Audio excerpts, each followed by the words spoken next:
അപ്പൊ നമ്മൾ ഇന്ന് വന്നിട്ടുള്ള ടോപ്പിക് എന്താണെന്ന് എല്ലാവർക്കും അറിയാം അല്ലെ? സബ് ഇൻസ്പെക്ടർ TYSP എക്സാംസ്, ഈ രണ്ട് പരീക്ഷകൾക്കും വേണ്ടിയുള്ള ഇന്റർവ്യൂ PSC ഉടൻ തന്നെ സംഘടിപ്പിക്കാൻ പോവുകയാണ്. അപ്പോൾ ഒരു കൃത്യമായിട്ടുള്ളൊരു പ്ലാൻ അല്ലെങ്കിൽ കൃത്യമായിട്ട് ഐഡിയ വേണം, നമ്മൾ ഏത് ഘട്ടത്തിനെയാണ് ഫേസ് ചെയ്യാൻ പോകുന്നത്. അപ്പൊ അതിന്റെ ഭാഗമായിട്ട് നമ്മൾ സംഘടിപ്പിക്കുന്ന ഒരു ഫ്രീ ഇന്റർവ്യൂ ബാച്ചിന്റെ ഭാഗമായിട്ടുള്ള ഫസ്റ്റ് സെഷൻ ആണ് ഇന്ന് എടുക്കാൻ പോകുന്നത്. ഇതൊരു ഷോർട്ട് സെഷൻ ആയിരിക്കും. ഇന്നത്തെ ക്ലാസ്സിൽ നമ്മൾ ഏറ്റവും പ്രധാനമായിട്ടും ഡിസ്കസ് ചെയ്യുന്നത് എങ്ങനെയാണ് നമ്മുടെ ബയോഡേറ്റ ഫില്ല് ചെയ്യേണ്ടതെന്നുള്ളതാണ്. PSC എന്നിട്ടുള്ള ബയോഡേറ്റ ഉണ്ടല്ലോ, അത് എങ്ങനെ ഫില്ല് ചെയ്യണം എന്നുള്ള കാര്യം നമ്മൾ ഡീറ്റെയിൽ ആയിട്ട് പഠിക്കും. ബിക്കോസ് ഇതാണ് നമ്മുടെ ജാതകം. ഇത് വെച്ചാണ് നമുക്ക് മാർക്ക് കിട്ടുമോ ഇല്ലയോ എന്നുള്ളതൊക്കെ ഡിസൈഡ് ചെയ്യുന്നത്. നല്ല ഒരു ബയോഡേറ്റ എഴുതിയിട്ട് പോയാൽ നിങ്ങൾക്ക് നല്ല മാർക്ക് കിട്ടും എന്ന് ഉറപ്പ് പറയാൻ പറ്റില്ല ഇപ്പോഴത്തെ ട്രെൻഡ് അനുസരിച്ചിട്ട്. പക്ഷേ ബയോഡേറ്റ മോശമാണെങ്കിൽ ഉറപ്പായ മാർക്ക് പോകും, അത് ഉറപ്പിക്കാം നമുക്ക്. അപ്പൊ അതുകൊണ്ട് തന്നെ ബയോഡേറ്റ ഏറ്റവും പെർഫെക്റ്റ് ആയി തന്നെ നമ്മൾ സെറ്റ് ചെയ്തുകൊണ്ട് പോകണം. ഇപ്പോ ഫോർ എക്സാമ്പിൾ ബയോഡേറ്റയിൽ നിന്ന് ധാരാളം ചോദ്യങ്ങൾ വരാതിരിക്കാം. അതല്ലെങ്കിൽ ഇപ്പോൾ വളരെ റീസെന്റ് ആയി കേരള അഡ്മിനിസ്ട്രേറ്റീവ് സർവീസ് പരീക്ഷയിൽ ടോപ്പ് റാങ്ക് അടിച്ച ആൾക്കാർ ഇപ്പോൾ സെക്രട്ടേറിയറ്റ് അസിസ്റ്റന്റ് എക്സാമിന്റെ ഇന്റർവ്യൂവിന് വേണ്ടി പോയിരുന്നു. അവരുടെ അടുത്ത് കേസിനെ പറ്റി ഒന്നും ചോദിച്ചു പോലുമില്ല. വിച്ച് മീൻസ് ആ ഒരു പേജ് പോലും ഇന്റർവ്യൂ ബോർഡ് കണ്ടിട്ടില്ല. കാര്യം ഉച്ച സമയത്താണെങ്കിൽ അവർ പെട്ടെന്ന് ബയോഡേറ്റ മറിച്ച് നോക്കിപ്പോ അവർ കൃത്യമായിട്ട് സ്റ്റഡി ചെയ്യില്ല, ചോദ്യങ്ങൾ വരില്ല. പക്ഷേ 99% ചാൻസ് എന്ന് പറയുന്നത് ബയോഡേറ്റ എന്നുള്ള ചോദ്യങ്ങൾ വരും. ബയോഡേറ്റ നന്നായിട്ട് പ്രിപ്പയർ ചെയ്തുകൊണ്ട് പോയില്ലെങ്കിൽ അത് വലിയൊരു സ്ട്രാറ്റജിക്കൽ മിസ്റ്റേക്ക് ആയിരിക്കും. അതുകൊണ്ട് ഇന്ന് നമുക്ക് ബയോഡേറ്റ ഒന്ന് സെറ്റ് ചെയ്യാം. ഈ ബയോഡേറ്റ ഈ ക്ലാസ്സിൽ വെച്ച് സെറ്റ് ചെയ്തിട്ട് നിങ്ങൾ അത് എനിക്കൊന്ന് അയച്ചു തരാം, കറക്ഷൻ വരുത്തിയിട്ട് തരാം. ഓക്കെ. അപ്പോ ഒന്നാമതായി എല്ലാവർക്കുള്ള ആ ഒരു സംശയം, ബയോഡേറ്റ എങ്ങനെ എഴുതണം, അത് നമുക്ക് ഇപ്പൊ ഒന്ന് ഡിസ്കസ് ചെയ്യാം. റൈറ്റ്. അഗെയിൻ ഞാൻ കഴിഞ്ഞ KS ബാച്ച് സ്റ്റാർട്ട് ചെയ്യുന്നതിന് മുമ്പ് പറഞ്ഞൊരു കാര്യം അതാണ്. Over A period of time result ഒക്കെ വരുമ്പോഴത്തേക്കും DYSP പിള്ളേർ നമ്മുടെ ബാച്ചിനകത്തുണ്ട്. റിസൾട്ട് ഒക്കെ വന്നു കഴിയുമ്പോൾ യൂണിഫോമിൽ നിങ്ങളെ കാണുമ്പോൾ നിങ്ങളെ സല്യൂട്ട് ചെയ്യാനുള്ള ഒരു ഭാഗ്യം എനിക്ക് തരിക. ഓക്കെ. കാര്യം കഴിഞ്ഞ KSന്റെ ബാച്ച് ഞങ്ങൾ സ്റ്റാർട്ട് ചെയ്ത രീതിയിലായിരുന്നു. ഫോർച്ചുനേറ്റ്ലി KSനകത്ത് ടോപ്പ് റാങ്ക്സ് നമുക്ക് അടിക്കാൻ സാധിച്ചു. നമ്മുടെ സ്റ്റുഡൻസ് വന്നിട്ട് ട്രിബ്യൂട്ട് അത് തന്നെയാണ്. ഓക്കെ. ഈ ഒരു ബാച്ചിന് അത്തരത്തിൽ കുറെ ഓഫീസേഴ്സ് ഉണ്ടാവട്ടെ എന്ന് ആശംസിച്ചുകൊണ്ട് നമ്മൾ സെഷനിലേക്ക് കടക്കുകയാണ്. ബയോഡേറ്റ ഇത് നമ്മുടെ ടെലിഗ്രാം ചാനലിൽ നിങ്ങളുടെ ഇന്റർവ്യൂ ട്രെയിനിങ് ഗ്രൂപ്പിൽ നമ്മൾ ഇട്ടിട്ടുണ്ട്. അത് വെച്ചൊന്ന് പ്രിപ്പയർ ചെയ്യും. ഓക്കെ. ബയോഡേറ്റ പ്രിപ്പയർ ചെയ്യുമ്പോൾ നമ്മൾ പ്രധാനമായിട്ടും ശ്രദ്ധിക്കേണ്ട ഒരു കാര്യം, നല്ല വൃത്തിക്ക് പ്രിപ്പയർ ചെയ്തുകൊണ്ട് പോകണം. ചില ആൾക്കാർ ബയോഡേറ്റ വളരെ അലക്ഷ്യമായിട്ട് വായിച്ചാൽ പെട്ടെന്ന് മനസ്സിലാവാൻ പറ്റാത്ത രീതിയിലാണ് എഴുതുന്നത്. ഒരിക്കലും ചെയ്യരുത്. വലിയ കാലിഗ്രാഫി സ്കില്ലോ അല്ലെങ്കിൽ ഭയങ്കര ബ്യൂട്ടിഫുൾ ഹാൻഡ് റൈറ്റിംഗ് വേണമെന്നില്ല, വായിച്ചാൽ മനസ്സിലാവണം. ലേസി ആയിട്ട് ഒരിക്കലും ബയോഡേറ്റ എഴുതരുത്. പിന്നെ നമ്മൾ എപ്പോഴും മനസ്സിൽ വെക്കേണ്ടത് നമ്മൾ ആരുടെ മുമ്പിലാണ് ഇരിക്കുന്നത്. PSC ഇന്റർവ്യൂ ബോർഡ് എന്ന് പറയുമ്പോൾ വളരെ എക്സ്പീരിയൻസ്ഡ് ആയിട്ടുള്ള വളരെ സീനിയർ ആയിട്ടുള്ള വ്യക്തികളാണ് ആ ബോർഡിൽ ഇരിക്കുന്നത്. ഡൊമൈൻ എക്സ്പേർട്സ് കാണും, സൈക്കോളജിസ്റ്റുകൾ കാണും, ഒരു PSC മെമ്പർ കാണും. ഇവരൊക്കെ highly educated, highly experienced, highly talented ആൾക്കാരാണ് അവിടെ ഇരിക്കുക. കുറച്ച് പ്രായമുള്ള ആൾക്കാരും ഉണ്ട്. അവർക്ക് അതുകൊണ്ട് തന്നെ ബയോഡേറ്റ വായിക്കുമ്പോൾ പെട്ടെന്ന് കണ്ണിൽ പെടുന്ന രീതിയിൽ, അവർക്ക് അധികം സ്ട്രെയിൻ കൊടുക്കാത്ത രീതിയിൽ വായിക്കാം, എഴുതുക എന്നുള്ള കൃത്യത്തിൽ വായിക്കാൻ പറ്റും. ഇപ്പൊ കഴിഞ്ഞ സെക്രട്ടേറിയറ്റ് അസിസ്റ്റന്റ് ഇന്റർവ്യൂവിന്റെ കേസിൽ അന്ന് പല ആൾക്കാരും പോയ ദിവസം കറണ്ട് ഇല്ലായിരുന്നു. ആ ചൂടത്താണ് അവർ ഇന്ന് ബയോഡേറ്റ നോക്കുന്നത്. ആ സമയത്ത് നിങ്ങളായിട്ട് അവരെ കഷ്ടപ്പെടുത്തരുത്. അതുകൊണ്ടാണ് പറയുന്നത് മേക്ക് ദെയർ ലൈഫ് ഈസി. അവർക്കുള്ളത് ഈസി ആയിട്ട് ബയോഡേറ്റ വായിച്ചു നോക്കാൻ പറ്റുന്ന രീതിയിൽ സെറ്റ് ചെയ്യുക. എല്ലായിടത്തും ബ്ലോക്ക് ലെറ്റേഴ്സ് കൊണ്ട് എഴുതണ്ട. ABCD എല്ലാവരും ബ്ലോക്ക് ലെറ്റേഴ്സ് ആണ് പല പ്രീ കോളൊക്കെ ഫില്ല് ചെയ്യുന്നത്. ഒന്നാമത്തെ കാര്യം ചെറിയ സ്പേസ് ആണ്. അതുകൊണ്ട് തന്നെ ബ്ലോക്ക് ലെറ്റേഴ്സിൽ എഴുതി ആ സ്പേസ് കൂടുതൽ ക്രാംഡ് ആക്കണ്ട. മര്യാദയ്ക്ക് വൃത്തിയുള്ള ഒരു ഇതിൽ എഴുതിയിരുന്നാൽ മതി. ബ്ലോക്ക് ലെറ്റേഴ്സിൽ അത്രയും വൃത്തിയായിട്ട് എഴുതാൻ പറ്റുമെന്ന് കോൺഫിഡൻസ് ഉള്ള ആൾക്കാർ എഴുതിക്കോളും. ഓക്കെ. ഇനി നമുക്ക് ഓരോ കോളംസ് ഫില്ല് ചെയ്തിട്ട് പോകാം. ഇവിടെ തസ്തികയുടെ പേര്, കാറ്റഗറി നമ്പറും കൂടെ മെൻഷൻ ചെയ്ത് അത്രയും നല്ലതായിരിക്കും. ഇനി ബയോഡേറ്റയുടെ ലക്ഷ്യം എന്ന് പറയുന്നത് നമ്മൾ സ്റ്റാൻഡ് ഔട്ട് ചെയ്ത് നിൽക്കുക എന്നുള്ളതാണ് അല്ലെ. ഇവിടെ തസ്തികയുടെ പേര് നമ്മൾ കൃത്യമായിട്ട് എഴുതാം. താഴെ സീരിയൽ നമ്പർ, നിങ്ങളുടെ ഹോൾ ടിക്കറ്റിനകത്ത് കൊടുത്തിട്ടുണ്ട്, അത് വേണം ഇവിടെ എഴുതാൻ. അല്ലാതെ കാറ്റഗറി നമ്പർ പല ആൾക്കാർ ഇവിടെ എഴുതി വയ്ക്കും, അതല്ല എഴുതേണ്ടത്. നിങ്ങളുടെ ഇന്റർവ്യൂ ഹോൾ ടിക്കറ്റ് വരുമ്പോൾ അതിന്റെ സീരിയൽ നമ്പർ കാണും, അതാണ് ഇവിടെ എഴുതേണ്ടത്. ക്ലിയർ ആണല്ലോ. നെയിം ആൻഡ് അഡ്രസ്, ഇത് പലരും ഇവിടെ എഴുതാൻ നോക്കും. അതിന് ആവശ്യമില്ല. നിങ്ങൾ ഇത്രയും സ്പേസ് ഉള്ള ഇത്രയും സ്ഥലത്തെ പേരും അഡ്രസ്സും എഴുതിക്കോളൂ. ഞാൻ എൻ്റെ എല്ലാ ഇന്റർവ്യൂ കോച്ചിങ്ങിലും പറയുന്നൊരു കാര്യം അതാണ്. നമ്മുടെ അഡ്രസ്സും പേരും ഒക്കെ എഴുതുമ്പോൾ കൾച്ചറൽ സിഗ്നിഫിക്കൻസ് ഉള്ള ഒരു ഡയമെൻഷൻ ആഡ് ചെയ്യുക നല്ലതായിരിക്കും. ഇപ്പൊ അടുത്തൊരു അമ്പലമോ പള്ളിയോ അല്ലെങ്കിൽ ഒരു കൾച്ചറൽ സെന്ററോ അല്ലെങ്കിൽ ഒരു മസ്ജിദോ അങ്ങനെ എന്തെങ്കിലും ഉണ്ടെങ്കിൽ അത് നമ്മൾ മെൻഷൻ ചെയ്യണം. നിയർ ടു ദിസ് ടെമ്പിൾ അല്ലെങ്കിൽ near to this village, near to this cultural area. Geographical significance ഉള്ള സ്ഥലമാണെങ്കിൽ മസ്റ്റായിട്ട് നമ്മൾ മെൻഷൻ ചെയ്യണം അല്ലെ. ജോഗ്രഫിക്കൽ, കൾച്ചറൽ അല്ലെങ്കിൽ പൊളിറ്റിക്കലി സിഗ്നിഫിക്കന്റ് ആയിട്ടുള്ള സ്ഥലമാണെന്നുണ്ടെങ്കിൽ, ആ ഏരിയയിലാണ് നമ്മൾ വരുന്നതെന്നുണ്ടെങ്കിൽ, നമ്മുടെ ഒഫീഷ്യൽ അഡ്രസ്സ് അത് ഇല്ലെങ്കിൽ പോലും ഇവിടെ നമ്മൾ ഫില്ല് ചെയ്യുമ്പോൾ എന്ത് ചെയ്യണം, ആ ഒരു കാര്യം കൃത്യമായിട്ട് മെൻഷൻ ചെയ്യാം. Okay, cultural significance is very important. നിങ്ങൾ ഒരു ഗ്രാമത്തിൽ നിന്നാണ് വരുന്നതെങ്കിൽ, ഇപ്പം ഞങ്ങളൊക്കെ ഗ്രാമപ്രദേശത്ത് പഠിച്ച് വളർന്നിട്ടുള്ള ആൾക്കാരാണ് അല്ലെ. PSC തരുന്ന കുറെ വിദ്യാർത്ഥികൾ അങ്ങനെ തന്നെയാണ്. അത് കൃത്യമായിട്ട് അത് മെൻഷൻ ചെയ്യാം. വില്ലേജ്, ഇന്ന വില്ലേജിൽ നിന്ന് വരുന്നു. അപ്പൊ അത് വളരെ ഹൈലൈറ്റ് ചെയ്ത് ബയോഡേറ്റയിൽ കൊടുക്കേണ്ട ഒരു കാര്യം തന്നെയാണ്. മനസ്സിലായില്ലേ? ഇപ്പൊ ഇന്റർവ്യൂ ബോർഡിന് കാണുമ്പോഴും ഒരു ഇംപ്രഷൻ ക്രിയേറ്റ് ചെയ്യപ്പെടും. യെസ്, ഇവര് പഠിച്ചു, ഒരു മോഡസ്റ്റ് ബാക്ക്ഗ്രൗണ്ടിൽ നിന്ന് വരുന്നു, അവർ ആ ഒരു ലാഡർ കയറി വരുന്നു എന്നുള്ള ഇംപ്രഷൻ ക്രിയേറ്റ് ചെയ്യപ്പെടും. അർബൻ സെന്റേഴ്സിൽ പഠിക്കുന്ന ആൾക്കാർ സൂചിച്ച് പഠിക്കുന്നു എന്നല്ല അതിന്റെ അർത്ഥം. മനസ്സിലായി? അതിന് പൊതുവെയുള്ള സോഷ്യൽ സ്റ്റിഗ്മ ഉണ്ടല്ലോ. അർബൻ സെന്റേഴ്സിലെ ആൾക്കാർക്ക് ഫുൾ ഫെസിലിറ്റീസ് കിട്ടുന്നു, റൂറൽ ഏരിയാസിൽ കിടക്കുന്ന ആൾക്കാർക്ക് ഫെസിലിറ്റീസ് കുറവാണ്. ഇന്നെല്ലാം ഒരുപോലെ ഉള്ളൂ കേരളത്തിന്റെ കോണ്ടെക്സ്റ്റിൽ. പക്ഷേ ആ ഒരു കാര്യം ഉണ്ടെങ്കിൽ കൃത്യമായിട്ട് മെൻഷൻ, ഇന്നൊരു വില്ലേജ് എന്ന് അതിന്റെ കൂടെ അഡ്രസ്സിന്റെ കൂടെ ആഡ് ചെയ്യാം. ഓക്കെ, ഗ്രാമപഞ്ചായത്തിൽ നിന്നാണ് വരുന്നത്, കൃത്യമായിട്ട് അതൊന്ന് മെൻഷൻ ചെയ്ത് വിടുന്നത് വളരെ നല്ലതായിരിക്കും. അർബൻ സെന്റേഴ്സിൽ നിന്നാണ് വരുന്നതെങ്കിൽ അത് കൃത്യമായിട്ട് മെൻഷൻ ചെയ്യാം അല്ലെ. They are the engines of growth എന്ന് പറയാം. അങ്ങനെ അഡ്രസ് എഴുതുമ്പോൾ നമുക്ക് സ്റ്റാൻഡ് ഔട്ട് ചെയ്യാൻ എന്തെങ്കിലും മാർഗം ഉണ്ടെങ്കിൽ നിങ്ങൾ സ്റ്റാൻഡ് ഔട്ട് ചെയ്ത് അഡ്രസ് എഴുതുക. കാര്യം നമുക്ക് ഇവിടുന്ന് ചോദ്യങ്ങൾ പ്ലാൻ ചെയ്യണം. ഒരു തെന്മലയുടെ അടുത്ത് നിന്ന് നിങ്ങൾ വരുന്നു അല്ലെ. കേരളത്തിൽ ആദ്യത്തെ എക്കോ ടൂറിസം പാർക്കാണ്, ഇന്ത്യയിലെ ആദ്യത്തെ എക്കോ ടൂറിസം പാർക്കാണ്. അല്ലെങ്കിൽ നിങ്ങളിപ്പോൾ ജഡായു റോക്ക്, ചടയമംഗലം ജഡായു റോക്കിന്റെ അടുത്താണ് വീടെങ്കിൽ near to Jatayu rock world famous ആയി വയ്ക്കൊണ്ടിരിക്കുന്ന സ്ഥലമാണ്. അല്ലെങ്കിൽ നിങ്ങളിപ്പം പാളയത്ത് നിന്നാണ് വരുന്നത്, നിയർ ടു പാളയം ജുമാ മസ്ജിദ് എന്ന് മെൻഷൻ ചെയ്യുക അല്ലെ.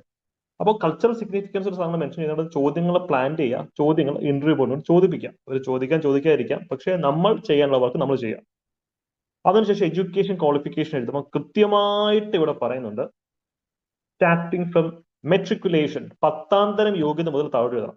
ഇപ്പൊ സീരിയൽ നമ്പർ 1, 2, 3, 4 എന്ന് പറഞ്ഞത് 10ാം തരം ഇവിടെ തുടങ്ങും. ചിലര് 10ാം തരം ഇവിടെ തുടങ്ങി, ഇവിടെ +2 എഴുതി, ഇവിടെ ഡിഗ്രി എഴുതി, ഇവിടെ PG, അങ്ങനെ അല്ല ചെയ്യേണ്ടത്. 10ാം തരത്തിൽ നമ്മൾ താഴോട്ട് വരാം. നമ്മൾ ബയോഡേറ്റയിൽ ഓരോ കീവേഡും കൃത്യമായി നോക്കി തന്നെ എഴുതുക. Institution, year, name, board, university അതെല്ലാം എഴുതുക. ക്ലാസ് ഡിസ്റ്റിങ്ഷൻ അവാർഡ് മെഡൽ, ഇത് എഴുതുന്ന സ്ഥലത്താണ് പല ആൾക്കാർക്കും ഒരു കൺഫ്യൂഷൻ വരുന്നത്. പലർക്കും ഗ്രേഡിംഗ് സിസ്റ്റമാണ്. ഇപ്പൊ ഞങ്ങളൊക്കെ ഗ്രേഡിംഗ് സിസ്റ്റത്തിന്റെ സമയത്ത് സ്കൂളിംഗ് കഴിഞ്ഞിട്ടുള്ള ആൾക്കാരാണ്. അപ്പോ അങ്ങനെ എഴുതിയാൽ മതി. ഇത്ര A+, ഇപ്പൊ 10 സബ്ജക്റ്റ് ആയിരുന്നു 10th ക്ലാസ് ഉണ്ടായിരുന്നു. ഇപ്പൊ 10 A+ ഉള്ള 10 A+ എഴുതുക. അല്ലെങ്കിൽ 2 A+ ഉള്ള 2 A+, ബാക്കി 3B.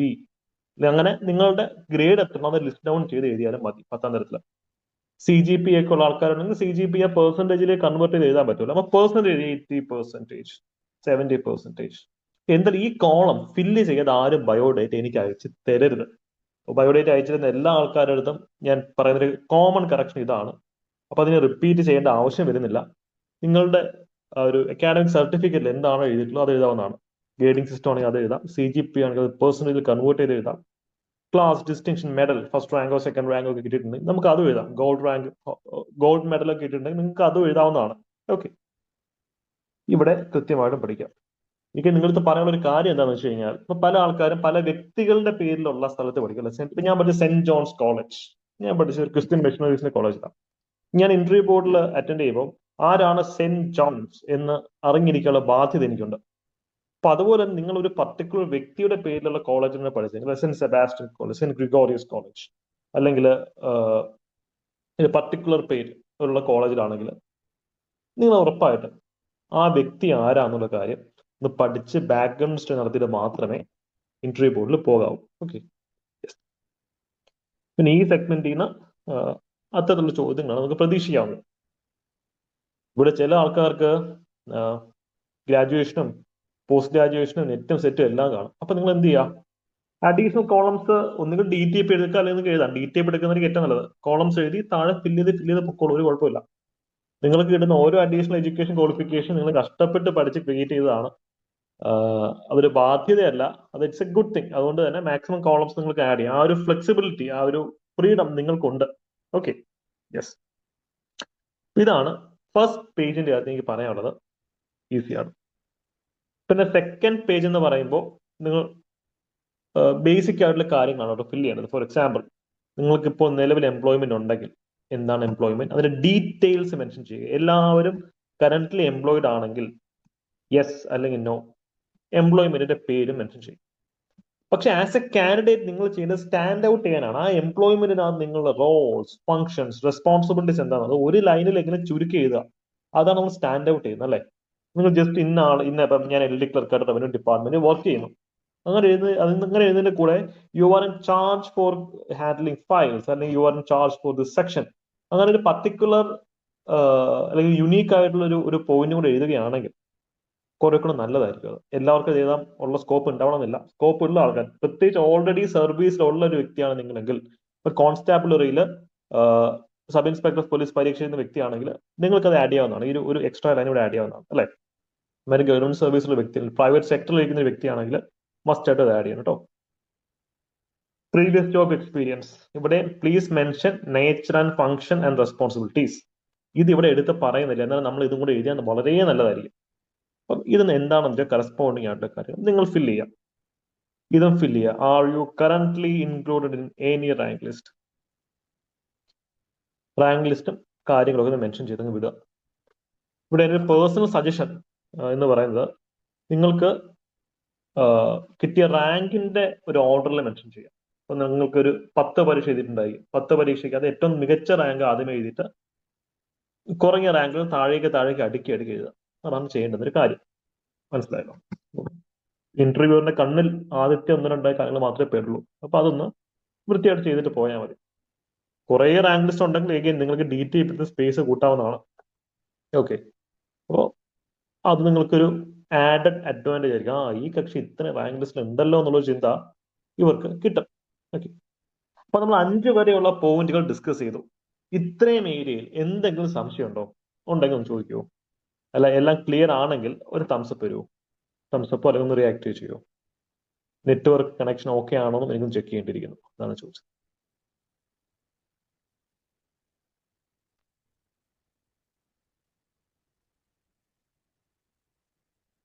ഓക്കെ ആണോ?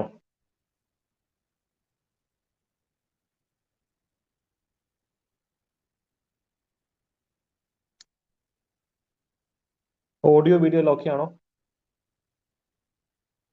Yes Christina, thank you. Yes, എല്ലാം സെറ്റാണ്. അപ്പോൾ നമ്മൾ ഇനി പോകാൻ പോകുന്നത് കോളം നമ്പർ 6ലേക്കാണ്. ഇവിടെ നിങ്ങൾ ഉള്ളതെല്ലാം ജെനുവിൻ ആയിട്ട് ഫില്ല് ചെയ്യാം. ഒക്യുപ്പേഷൻ ഓഫ് എന്നാണ് ചോദിച്ചിട്ടുള്ളത്. തൊഴിൽ മാത്രം മെൻഷൻ ചെയ്താൽ മതി. അമ്മയുടെ തൊഴിൽ, അച്ഛന്റെ തൊഴിൽ, സ്പൗസ്, നിങ്ങൾക്കൊരു പങ്കാളി ഉണ്ടെങ്കിൽ ആ വ്യക്തിയുടെ തൊഴിൽ എന്താണ്, സഹോദരൻ, സഹോദരി, അതെല്ലാം മെൻഷൻ ചെയ്യാം. ഓക്കെ, ഇവിടെ 2 കണ്ടീഷൻസ് വരാം. സപ്പോസ് നിങ്ങൾക്ക് ഒരു സഹോദരി ഉണ്ട്, പക്ഷെ അദ്ദേഹം അൺഎംപ്ലോയിഡ് ആണെങ്കിൽ എന്ത് ചെയ്യുക? അല്ലെങ്കിൽ സ്റ്റുഡന്റ് ആണെങ്കിൽ എന്ത് ചെയ്യുക? സ്റ്റുഡന്റ് എന്ന് എഴുതുക. അല്ലെങ്കിൽ എംപ്ലോയ്മെന്റ് സ്റ്റുഡന്റ് എഴുതുക, അല്ലെങ്കിൽ അൺഎംപ്ലോയിഡ് എന്ന് എഴുതുക. സഹോദരി ഇല്ല എന്നുണ്ടെങ്കിൽ നിൽ എന്ന് എഴുതുക. നിൽ. ഇപ്പൊ നിങ്ങൾ വിവാഹം കഴിച്ചൊരു വ്യക്തിയാണ്, പങ്കാളി ഉണ്ട് എന്നുണ്ടെങ്കിൽ അദ്ദേഹം അൺഎംപ്ലോയിഡ് ആണെങ്കിൽ എന്ത് ചെയ്യുക? അൺഎംപ്ലോയിഡ് അല്ലെങ്കിൽ ആക്ച്വലി ലുക്കിംഗ് ഫോർ ജോബ് എന്ന് എഴുതുക. അല്ല സ്പൗസ് ഇല്ല, കെട്ടിയിട്ടേ ഇല്ല എന്നുണ്ടെങ്കിൽ എന്ത് ചെയ്യുക? നിൽ എന്നെഴുതുക. ഇത് കൃത്യമായിട്ട് മെൻഷൻ ചെയ്തു. കാരണം പല ബയോഡേറ്റയും കാണുമ്പോൾ നമുക്ക് മനസ്സിലാവില്ല ബ്രദറിന്റെ അവിടെ നില്ലെന്നിട്ടിട്ട് അവർക്ക് ബ്രദർ ഇല്ലാത്തത് കൊണ്ടാണോ അതോ അല്ലെങ്കിൽ ബ്രദർ അൺഎംപ്ലോയിഡ് ആണോ, ആ ഒരു ക്ലാരിറ്റി ഇഷ്യൂ വരുന്നുണ്ട്. അത് ഒഴിവാക്കാനായിട്ട് വളരെ പ്രിസൈസ് ആയിട്ട് ഇത് ചെയ്യാം. ഇത് കാണുമ്പോൾ വളരെ സില്ലി ആയിട്ട് തോന്നും അല്ലെ. പക്ഷെ ഇന്റർവ്യൂ ഒരു ഡെയിലി ഒരു 10-50 ബയോഡേറ്റ് കാണും. അതിനകത്ത് ഒരു ബയോഡേറ്റിൽ ഇതുപോലെ വളരെ ക്ലാരിറ്റിയിൽ കാര്യങ്ങൾ പ്രസന്റ് ചെയ്തിരിക്കുന്നത് കാണുമ്പോൾ അയാൾക്കൊരു മാർക്ക് എക്സ്ട്രാ വീഴും. അപ്പൊ അതുകൊണ്ടാണ് ഞാൻ പറഞ്ഞത് ബയോഡേറ്റ വളരെ ശ്രദ്ധിച്ച് മാത്രം ഫില്ല് ചെയ്യാം കേട്ടോ. യെസ്, ഇനി അടുത്തതാണ് ഏറ്റവും ഡേഞ്ചറസ് കോളം. ഈ എൻറ്റയർ ബയോഡേറ്റിലെ ഏറ്റവും വിഷയം ഇതാണ്. Column number 7. Are you convicted by a court of law? അല്ലെ, നിങ്ങൾ മുമ്പ് കോടതി ശിക്ഷിച്ചിട്ടുണ്ടോ? അല്ലെങ്കിൽ ഏതെങ്കിലും ക്രിമിനൽ ചാർജ് നിങ്ങൾക്കെതിരെ ഉണ്ടോ? അതിന്റെ ഡീറ്റെയിൽസ് എന്താണ്? ഞാൻ എന്റെ പല ഇന്റർവ്യൂ പ്രോഗ്രാമിലും പറഞ്ഞിട്ടുള്ളതാണ്. ഇങ്ങനെയുള്ള ആൾക്കാർ കാണാം, അപ്പൊ അവർക്ക് പേടിയാണ്, അയ്യോ ഇതൊക്കെ ബയോഡേറ്റയിൽ വെച്ച് കഴിഞ്ഞാൽ എനിക്ക് പണി കിട്ടുമോ എന്നുള്ള പേടി അവർക്കുണ്ട്. നിങ്ങൾ സത്യസന്ധമായിട്ട് തന്നെ ഇത് വെക്കണം, ഇത് ഫില്ല് ചെയ്യണം. For example, are you convicted by a court of law എന്നുള്ള ചോദ്യത്തിനകത്ത് നിങ്ങൾ ഒരുപക്ഷെ ഫൈൻ, ഈ പറഞ്ഞ വണ്ടി മോശമായിട്ട് റാഷ് ഡ്രൈവിംഗിന്റെ ഫൈൻ അടച്ചു കാണും, അത് എഴുതാവുന്നതാണ്, കുഴപ്പമൊന്നുമില്ല. ഇത് ക്രിമിനൽ ഓഫൻസ് ഒന്നും അല്ലല്ലോ. പക്ഷേ ഈ ഒരു കോളത്തിലേക്ക് വരുമ്പോഴത്തേക്കും പലർക്കും സംശയമാണ് ക്രിമിനൽ ചാർജസിന്റെ കാര്യം. കഴിഞ്ഞതിന്റെ മുൻപുള്ള നമ്മുടെ സബ് ഇൻസ്പെക്ടർ ഇന്റർവ്യൂ ബാച്ചിലും ഇത്തരത്തിലൊരു വിദ്യാർത്ഥി ഉണ്ടായിരുന്നു. കോളേജ് രാഷ്ട്രീയത്തിൽ ആവേശം കയറി അദ്ദേഹം ചില പ്രവർത്തനങ്ങൾ നടത്തി, കേസിൽ പെട്ടു, ക്രിമിനൽ ചാർജ് ഉണ്ടായിരുന്നു. ഇറ്റ് വാസ് സ്റ്റിൽ റണ്ണിങ് അല്ലേ? യെസ്. സ്റ്റിൽ ആവറേജ് ഇതിന്റെ കേസ് നടന്നുകൊണ്ടിരിക്കുകയാണ്. അപ്പൊ അങ്ങനെ ഒരു സംഭവം ഉണ്ടെങ്കിൽ നിങ്ങൾ വളരെ ഫ്രാങ്ക് ആയിട്ട് പറയാവുന്ന ഒരു കാര്യം എന്താണെന്ന് വെച്ച് കഴിഞ്ഞാൽ, സർ, നമ്മുടെ ചോരത്തിളപ്പിന്റെ പ്രായമല്ലേ, ആ പ്രായത്തിൽ നമ്മൾ എക്സ്പെരിമെന്റ് ചെയ്യും, അല്ലെങ്കിൽ ഇത്തരത്തിലുള്ള പ്രശ്നങ്ങൾ ചെന്ന് ചാടും. പക്ഷെ തിരിച്ചറിവ് വരുമ്പോഴും നമ്മളതൊക്കെ മാറ്റുമല്ലോ. അപ്പൊ ആ രീതിയിൽ തന്നെ പറയാൻ അദ്ദേഹത്തിന് പറഞ്ഞു. അപ്പൊ അദ്ദേഹം പ്രസന്റ് ചെയ്തത് അങ്ങനെയായിരുന്നു. കോളേജ് ടൈമിൽ അങ്ങനെ സംഭവിച്ചിരുന്നു. അത് ഈ പറഞ്ഞ പോലെ ഇഗ്നോറൻസ് മൂലവും അല്ലെങ്കിൽ ആ ഒരു പ്രായത്തിന് ഇമ്മേച്യൂരിറ്റി മൂലവും തെറ്റായിട്ടുള്ള കൗൺസിലിംഗ് മൂലവും സംഭവിച്ചു പോയതാണ്. അത് ഞാൻ റിഗ്രറ്റ് ചെയ്യുന്നു. അതുകൊണ്ട് തന്നെ നിയമപരമായിട്ട് അതിന്റെ പാതയിലേക്ക് പൊയ്ക്കൊണ്ടിരിക്കുകയാണ്. അല്ലെങ്കിൽ അത് ശിക്ഷ കിട്ടുന്ന ഒരു കേസല്ല, അങ്ങനെ ജയിലിൽ കിടക്കുന്ന കേസ് എന്നുള്ളതുകൊണ്ട് തന്നെ ഞാൻ എന്നെ റിഫോം ചെയ്തുകൊണ്ടിരിക്കുകയാണ്. അപ്പൊ ഒരു കാലത്ത് നിയമലംഘകനായ ഞാൻ ഇന്ന് നിയമപാലകനായി അതിന് വേണ്ടുന്ന പരിഹാരം അല്ലെങ്കിൽ പ്രായച്ചിത്തം ചെയ്യാനുള്ള തീരുമാനത്തിനാണെന്നുള്ളത് അദ്ദേഹം നല്ല രീതിയിൽ ആർട്ടിക്കുലേറ്റ് ചെയ്തു. ജെനുവിനായിട്ട് തന്നെയാണ് പറഞ്ഞത്. അദ്ദേഹത്തിന് ടോപ്പ് മാർക്ക് ഇന്റർവ്യൂ ഉണ്ടായിരുന്നു. പിന്നെ വേറെ എന്റെ ഒരു സ്റ്റുഡന്റ്, അദ്ദേഹം ഈ പറഞ്ഞത് കള്ളക്കേസിൽ അദ്ദേഹത്തെ പെടുത്തുകയായിരുന്നു. State was still going on, ആ കേസ് ഇപ്പോഴും പൊക്കോണ്ടിരിക്കുകയായിരുന്നു. അപ്പോൾ ഞങ്ങൾ ഡിസ്കസ് ചെയ്ത് ഇന്റർവ്യൂ ബോർഡിൽ പറയാൻ പറ്റിയൊരു പോയിന്റ് അതാണ്. അതായത് നിയമത്തിൽ ഞാൻ ഇന്ന് ഉറച്ചു വിശ്വസിക്കുന്നുണ്ട് സർ. അതുകൊണ്ട് തന്നെ എനിക്ക് എതിരെയുള്ളത് കള്ളക്കേസാണ്. അതുകൊണ്ട് ഞാൻ ഇപ്പോഴും ഇത് ഫൈറ്റ് ചെയ്തുകൊണ്ട് കോടതിയിൽ തന്നെ ഫൈറ്റ് ചെയ്തുകൊണ്ടിരിക്കുകയാണ്. എന്നെ പോലെ പല നിരപരാധികളും ഇപ്പോഴും ലിറ്റിഗേഷൻസ് അത് പെട്ട് കിടപ്പുണ്ട്. ഒരു പോലീസ് ഓഫീസർ എന്നുള്ള രീതിയിൽ എനിക്ക് ചെയ്യാൻ പറ്റുന്ന ഒരു കാര്യം ഇത്തരത്തിൽ ഉള്ള ആൾക്കാരെ രക്ഷിക്കുക, അല്ലെങ്കിൽ ന്യൂട്രലായിട്ട് കേസ് ഒബ്സർവ് ചെയ്യുക, നിരപരാധികൾക്ക് ശിക്ഷ വാങ്ങി കൊടുക്കാതിരിക്കാനായിട്ടുള്ള എൻവയോൺമെന്റ് ക്രിയേറ്റ് ചെയ്യുക. അത്തരത്തിൽ അദ്ദേഹം വളരെ നന്നായിട്ട് ആർട്ടിക്കുലേറ്റ് ചെയ്തത്. അദ്ദേഹത്തിന് ടോപ്പ് മാർക്ക് ഇന്റർവ്യൂവിന് വീണു. അപ്പൊ അതുകൊണ്ട് തന്നെ ഈ രണ്ട് കോളത്തിൽ നിങ്ങൾക്ക് എന്തെങ്കിലും ഇഷ്യൂ ഉണ്ടെന്നുണ്ടെങ്കിൽ, കൺസേൺസ് ഉണ്ടെന്നുണ്ടെങ്കിൽ നമുക്കൊന്ന് ഡിസ്കസ് ചെയ്യാതെ എന്നെ ഒന്ന് പേഴ്സണൽ റീച്ച് ഔട്ട് ചെയ്താൽ മതി. നമുക്ക് ഡിസ്കസ് ചെയ്യാം എങ്ങനെയാണ് ഇന്റർവ്യൂ അത് ആർട്ടിക്കുലേറ്റ് ചെയ്യേണ്ടതെന്ന് പറയാം. എനിവേ ജെനുവിൻ ആയിരിക്കണം, എനിക്ക് അത്രേ പറയാനുള്ളൂ. ഒരു ക്രിമിനൽ മെന്റാലിറ്റിയിൽ ഒരിക്കലും യൂണിഫോം ഇടാൻ പോകരുത്. നിങ്ങൾ പോയി കഴിഞ്ഞാൽ ഇന്റർവ്യൂ ഇവിടെ പൊക്കും, ഒരു രക്ഷയില്ല. അല്ലെങ്കിൽ ട്രെയിനിങ് ഇടയിൽ നിങ്ങൾ പൊക്കും. സൈക്കോളജിസ്റ്റ് ഇന്റർവ്യൂ പാനലിനകത്ത് ഉണ്ട്. If you are a genuine person we can help you out. അതല്ലെന്നുണ്ടെങ്കിൽ പണി കിട്ടും. ഇപ്പോഴും എന്താ പറയാ, പക്ക ഒരു ക്രിമിനൽ മെന്റാലിറ്റിയിൽ ഒരിക്കലും നമ്മൾ സേനയുടെ ഭാഗമാവാൻ പാടില്ല, അല്ലെ? പക്ഷെ പണ്ട് എപ്പോഴും ചെറിയ തെറ്റ് പറ്റിപ്പോയി and you are ready to reform yourself, അങ്ങനെയാണെന്നുണ്ടെങ്കിൽ ഇതിനൊക്കെ സൊല്യൂഷൻ ഉണ്ട്. തല പോകുന്ന പരിപാടിയൊന്നും അല്ല. ഓക്കെ, ഇതാണ് അവിടെ പറയുന്നത്. ഇനി കോളം നമ്പർ 8 അല്ലെ, നിങ്ങളുടെ ഹോബീസ്. ഇപ്പം PSC പഠിക്കുന്ന വിദ്യാർത്ഥികൾക്ക് എന്താണ് ഹോബി? ഫുൾ ടൈം പഠിത്തമാണല്ലോ, അതാണ് അതിന്റെ വസ്തുത. പക്ഷെ എല്ലാവരും എഴുതുന്നൊരു കാര്യമുണ്ട്, വാച്ചിങ് മൂവീസ്, ഹിയറിംഗ് സോങ്സ്, അല്ലെ? പക്ഷെ കുറച്ചുകൂടി ഇന്റലക്ച്വൽ ആയിട്ടുള്ള ഹോബീസ് എഴുതിയാൽ നന്നായിരിക്കും. അപ്പൊ സുഡോക്കു, ഒരു എല്ലാവർക്കും സുഡോക്കു പ്ലേ അറിയാം. അപ്പൊ സുഡോക്കു കളിക്കുന്നതിനാണ് നിങ്ങൾ സുഡോക്കു എഴുതിയോളൂ. ഇനി ഇത് കണ്ട് നാളെ എല്ലാവർക്കും ഈ ഇന്റർവ്യൂ PSC കണ്ടോണ്ടിരിക്കുകയായിരിക്കണം നമ്മുടെ ഇന്നത്തെ ക്ലാസ്. അപ്പൊ എല്ലാവരും സുഡോക്കു എഴുതി കഴിഞ്ഞാൽ അവർക്ക് മനസ്സിലാവും ഇതാണ് പണി എന്നുള്ളത്. പിന്നെ അവര് നല്ല ബുദ്ധിയുള്ള ആൾക്കാരാണ് PSC മെമ്പേഴ്സ് എന്ന് പറയുമ്പോഴത്തേക്ക്. അത് നിങ്ങൾ ഇതും ജെനുവിൻ ആയിട്ട് എഴുതണം. ചുമ്മാ കോച്ചിങ് കിട്ടുന്ന സമയം മാത്രം എഴുതിയാൽ പോലെ നിങ്ങൾ യുണീക്ക് ആയിട്ട് കണ്ടെത്തി എഴുതുക. അപ്പോൾ വളരെ ട്രെൻഡിങ് ആയിട്ട് ഇരിക്കുന്ന മറ്റൊരു ഹോബിയാണ് റിഫ്ലക്റ്റീവ് ജേർണലിംഗ്. അപ്പോ എല്ലാവരും ഒരേ കാര്യം തന്നെ എഴുതി കഴിഞ്ഞാൽ, എല്ലാവരും ChatGPT-യും അതും ഇതും ഒക്കെ തന്നെയാണല്ലോ യൂസ് ചെയ്യുക. ഒരേ കാര്യം തന്നെ എഴുതി കഴിഞ്ഞാൽ അത് ശരിയല്ല, പണിയാണ്. പിന്നെ നിങ്ങൾക്ക് കുറച്ചും സീരിയസ് ആയിട്ടുള്ള ഹോബീസ് എഴുതാം, അല്ലെ? Walking, running, fitness, reading. ഞാൻ ഈ പറഞ്ഞ ഒന്ന് ശ്രദ്ധിച്ചേക്കണേ, റീഡിങ്. ഇപ്പം കൊറേഷ്യസ് റീഡേഴ്സ്, അല്ലെ, വളരെ ഡീപ്പായിട്ട് ഡിഫറെന്റ് ജോൺറയിലുള്ള പുസ്തകങ്ങൾ വായിക്കുന്ന സ്റ്റുഡൻസ് എനിക്കറിയാം, അവരുണ്ട്. പക്ഷെ അവര് പോലും കഴിഞ്ഞ കേസ് ഇന്റർവ്യൂവിന് പോയപ്പോൾ പോലും അവർ റീഡിങ് എന്നത് ഹോബിയാക്കി വെച്ചിരുന്നില്ല. They well read people, well read students, എനിക്ക് വർഷങ്ങളായിട്ട് അറിയുന്ന ആൾക്കാരാണ്. പക്ഷേ റീഡിങ് വെച്ച് കഴിഞ്ഞാൽ നമുക്ക് എവിടുന്നും ചോദ്യം വരാം. സൂര്യനെ താഴെ എന്തിനെ പറ്റി ചോദ്യം വരാം. അപ്പൊ നമുക്ക് ഉത്തരം മുട്ടിക്കാൻ എളുപ്പമാണ്. കാര്യം നമുക്ക് ഒരിക്കലും എല്ലാ പുസ്തകങ്ങളും ലോകത്തിലെ വായിച്ചു തീർക്കാൻ ഒക്കത്തില്ലല്ലോ. അതുകൊണ്ട് റീഡിങ് നല്ലൊരു ഹോബിയാണ്. പക്ഷെ അത് വെച്ച് കഴിഞ്ഞാൽ എക്സ്ട്രീംലി ഡേഞ്ചറസ് ആണ്. കാര്യങ്ങൾ ഓർക്കാം. പക്ഷെ പിന്നെ ഞങ്ങൾ കണ്ടെത്തിയ സൊല്യൂഷൻ എന്താണെന്ന് വെച്ച് കഴിഞ്ഞാൽ ജോൺറ മെൻഷൻ ചെയ്യാം.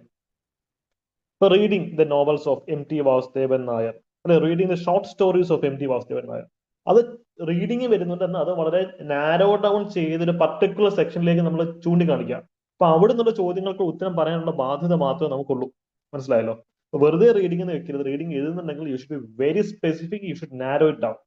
അത് മാക്സിമം നാരോ ഡൗൺ ചെയ്യും. ചില ആൾക്കാർ, ഇപ്പൊ ഞാൻ ഫിക്ഷൻസ് അധികം വായിക്കുന്ന കൂട്ടത്തിലല്ല, പക്ഷെ നോൺ ഫിക്ഷൻസ് അത്യാവശ്യം വായിക്കുന്ന കൂട്ടത്തിലാണ്. അപ്പൊ ഞാൻ ഹോബീസിനകത്ത് വെച്ചിരുന്നത് reading non fictions related to ഇന്ന ടോപ്പിക് എന്ന് പറഞ്ഞിട്ടാണ് വെച്ചിരുന്നത്. അപ്പൊ അവിടുന്ന് ഒരു ചോദ്യം വന്നാലും ഒരുവിധം ആൻസർ ചെയ്യാൻ പറ്റുന്ന കാര്യം ഇതിലൊരു കോൺഫിഡൻസ് ഉണ്ടായിരുന്നു. അത് ചോദ്യം ഒന്നും വന്നില്ല. അപ്പൊ നിങ്ങൾ ഫിക്ഷൻസ് വായിക്കുന്ന ഒരു വ്യക്തി അല്ലെങ്കിൽ നിങ്ങൾക്ക് അത് വയ്ക്കാം. പിന്നെ പല ആൾക്കാരും ഫിക്ഷൻസ്, ഞാൻ ബയോഗ്രഫീസ് കുറെ വായിക്കുന്നുണ്ടല്ലോ, ബയോഗ്രഫീസ് ഓട്ടോബയോഗ്രഫി, ഞാൻ അവിടെ അതാണ് കൂടുതൽ മെൻഷൻ ചെയ്തത്. അപ്പോ അങ്ങനെ നിങ്ങൾക്ക് എഴുതാവുന്നതാണ്, അല്ലെ? ഇപ്പം ചില ആൾക്കാർ എഴുതിയിട്ടുള്ള ഹോബീസ് എന്ന് പറയുമ്പോൾ reading autobiographies of world leaders, അല്ലെ, വേൾഡ് ലീഡേഴ്സ്. അപ്പം വളരെ നാരോ ഡൗൺ ആയി. അപ്പോൾ അയാൾക്ക് അതിന് ചോദ്യം വന്നാൽ ഈസി ആയിട്ട് ആൻസർ ചെയ്യാൻ പറ്റും, അല്ലെ. ചില ആൾക്കാർ എഴുതിയിട്ടുള്ള reading Harry Potter novel series എന്നുള്ളതാണ്. അപ്പൊ അതിൽ നിന്നുള്ള ക്വസ്റ്റ്യൻസ് മാത്രം ഉത്തരം പറഞ്ഞാൽ മതി അവർക്ക്. അപ്പൊ അതുപോലെ റീഡിങ് എഴുതുമ്പോൾ നാരോ ഡൗൺ ചെയ്ത് എഴുതുക. ഇപ്പൊ വെറുതെ ഇപ്പൊ വാച്ചിങ് ക്രിക്കറ്റ് എന്ന് എല്ലാവരും എഴുതുന്നതാണ്, വാച്ചിങ് മൂവീസ് എല്ലാവരും എഴുതുന്നതാണ്. പക്ഷെ നമുക്ക് സ്റ്റാൻഡ് ഔട്ട് ചെയ്യണം. അപ്പൊ നിങ്ങൾക്ക് അത്രയും കോൺഫിഡന്റ് ആണെങ്കിൽ, ക്രിക്കറ്റിനെ പറ്റി അത്രയും കോൺഫിഡന്റ് ഉള്ള വ്യക്തിയാണ്, നിങ്ങൾക്ക് എഴുതാം അനലൈസിങ് ക്രിക്കറ്റ്, അല്ലെ, analysing football strategies, analysing cricket games. അങ്ങനെ നിങ്ങൾക്ക് ഒരു അനാലിസിസിന്റെ പെർസ്പെക്ടീവിൽ ഹോബീസിനെ ഒന്ന് ആർട്ടിക്കുലേറ്റ് ചെയ്ത് എഴുതാവുന്നതാണ്. ബട്ട് ഈ പറഞ്ഞത് നിങ്ങൾ നല്ല രീതിയിൽ കോൺഫിഡന്റ് ആയിരിക്കണം. ചുമ്മാ കള്ളത്തരങ്ങൾ ബയോഡേറ്റിൽ എഴുതരുത്. വളരെ കോൺഫിഡന്റ് ആയിട്ടുള്ള കാര്യങ്ങൾ മാത്രമേ ബയോഡേറ്റിൽ മെൻഷൻ ചെയ്യാം. ക്ലിയർ ആണല്ലോ. അപ്പൊ അതാണ് പോയിന്റ് നമ്പർ 8. ഇനി പോയിന്റ് നമ്പർ 9 നമ്മൾ വരാൻ പോകുന്നത്. കുട്ടികളെ, ദയവായി ഈ പറഞ്ഞ കറക്ഷൻസ് ചെയ്തിട്ട് മാത്രമേ ബയോഡേറ്റ് അയച്ചു തരാവൂ. കാര്യം ഇതാണ് നമുക്ക് മാർക്ക്, നിങ്ങൾക്ക് ഏറ്റവും കൂടുതൽ മാർക്ക് വീഴാൻ വന്ന് ലാസ്റ്റ് പേജിൽ നിന്നാണ്. Take it from me. ഈ ലാസ്റ്റ് പേജ് ഉണ്ടല്ലോ 9, 10, 11, 12, ഇതിൽ നിന്ന് ആയിരിക്കും നിങ്ങൾക്ക് ഏറ്റവും കൂടുതൽ മാർക്ക് വീഴാൻ പോകും. അപ്പം ഈ ഒരു ക്ലാസ് കണ്ട് ഇതിനകത്തെ കറക്ഷൻസ് വരുന്നതിന് ശേഷം മാത്രമേ ബയോഡേറ്റ് എനിക്ക് അയച്ചു തരാവൂ. ഇല്ലെങ്കിൽ ഇത് സെയിം സമയം ഞാൻ റിപ്പീറ്റ് ചെയ്തുകൊണ്ടിരിക്കണം എല്ലാ സ്റ്റുഡൻസിന്റെ അടുത്തും. അപ്പം ഇതൊരു കോമൺ മെസ്സേജ് ആയിട്ട് കരുതുക. ഈ കോളം നമ്പർ 9 ഉണ്ടല്ലോ, യുവർ ഇൻട്രസ്റ്റ് പാർട്ടിസിപ്പേഷൻ അച്ചീവ്മെന്റ് എന്ന് പറഞ്ഞിട്ടുള്ളത്. ഇപ്പൊ നിങ്ങൾക്ക് പലരും അയ്യോ എനിക്ക് സ്പോർട്സ് ഒന്നും ഇല്ല, അല്ലെ, രേഷ്മ SPC ആഡ് ചെയ്യാമോ? ഓബിയസ്ലി വോളണ്ടിയറിങ്ങിനകത്ത് നമുക്ക് SPC ആഡ് ചെയ്യാം. സ്റ്റുഡന്റ് പോലീസ് കേഡർ ഉറപ്പായിട്ട് ആഡ് ചെയ്യാം.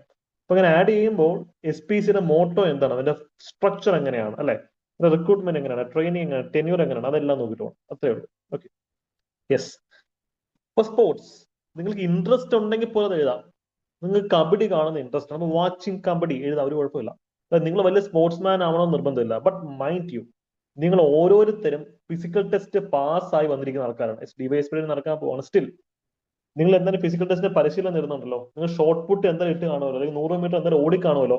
അപ്പൊ നിങ്ങൾ പാർട്ടിസിപ്പേറ്റ് ചെയ്തിട്ടുണ്ട്, ഇൻട്രസ്റ്റ് ഉള്ള വ്യക്തിയാണ്, അല്ലെ. അച്ചീവ്മെന്റ് ഇല്ലെങ്കിലും കുഴപ്പമില്ല, നിങ്ങൾ ഗോൾഡ് മെഡലോ ഒന്നും അടിച്ചിട്ടില്ലെങ്കിൽ ഒരു കുഴപ്പമില്ല. നിങ്ങൾ ഒരു യൂണിഫോമിന്റെ ഫോഴ്സിന് വേണ്ടി ശാരീരിക പരീക്ഷയ്ക്ക് വേണ്ടി അറ്റൻഡ് ചെയ്യുന്ന ഒരു വ്യക്തി എന്നുള്ള രീതിയിൽ സ്പോർട്സിനകത്ത് interest long jump, high jump എന്നൊക്കെ എഴുതുന്ന ഒരു തെറ്റില്ല. ബിക്കോസ് നിങ്ങളത് കഷ്ടപ്പെട്ട് ചെയ്തുകൊണ്ടിരിക്കുന്ന ഒരു കാര്യമാണ്. അപ്പൊ അങ്ങനെ എഴുതുമ്പോൾ നിങ്ങളുടെ ഒരു PR പേഴ്സണൽ റെക്കോർഡും കൂടെ നോക്കിയിട്ട് പോകണം. ഇപ്പൊ നിങ്ങൾ 100 മീറ്റർ സ്പ്രിന്റ് ആണ്, നിങ്ങൾ എന്തായാലും ഓടണം, ഫിസിക്കൽ ടെസ്റ്റിന് എന്തായാലും ഓടണം. അപ്പൊ പിന്നെ ഹോബീസിനകത്ത്, അല്ലെ, സ്പോർട്സിനകത്ത് 100 മീറ്റർ സ്പ്രിന്റ് എഴുതാമെന്ന് വിചാരിക്കാം.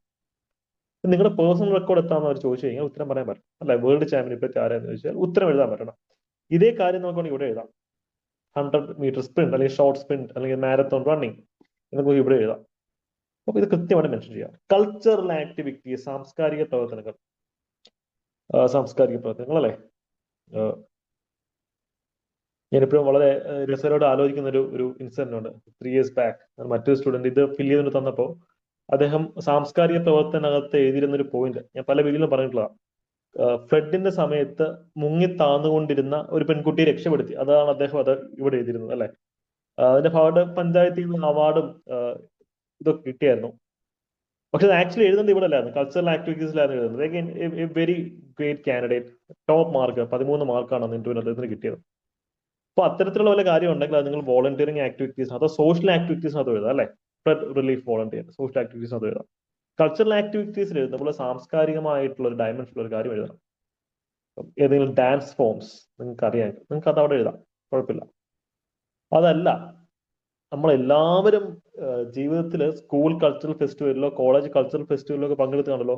essay writing കോമ്പറ്റീഷനിലെങ്കിലും പങ്കെടുത്താണല്ലോ. ഞങ്ങൾ ചുമ്മാ ക്ലാസ് ബങ്ക് ചെയ്യാൻ വേണ്ടിയിട്ട് കൾച്ചറൽ ആക്ടിവിറ്റീസ് എന്ന് പറഞ്ഞിട്ട് ഇറങ്ങുമായിരുന്നു. ഇൻ ഹൗസ് ആക്ടിവിറ്റീസ് എന്നൊക്കെ പറഞ്ഞിട്ട് essay റൈറ്റിംഗ്, അല്ലെങ്കിൽ മിമിക്രി, മോണോ ആക്ട് എന്നൊക്കെ പറഞ്ഞ് ചുമ്മാ ഇറങ്ങുമായിരുന്നു. അപ്പൊ അങ്ങനെയൊക്കെ ഉണ്ടെങ്കിൽ നിങ്ങൾക്ക് എന്തെങ്കിലും കൾച്ചറൽ ആക്ടിവിറ്റീസ് എഴുതാം. ഇൻട്രസ്റ്റ് ഓർ പാർട്ടിസിപ്പേഷൻ മതി. അതല്ലാതെ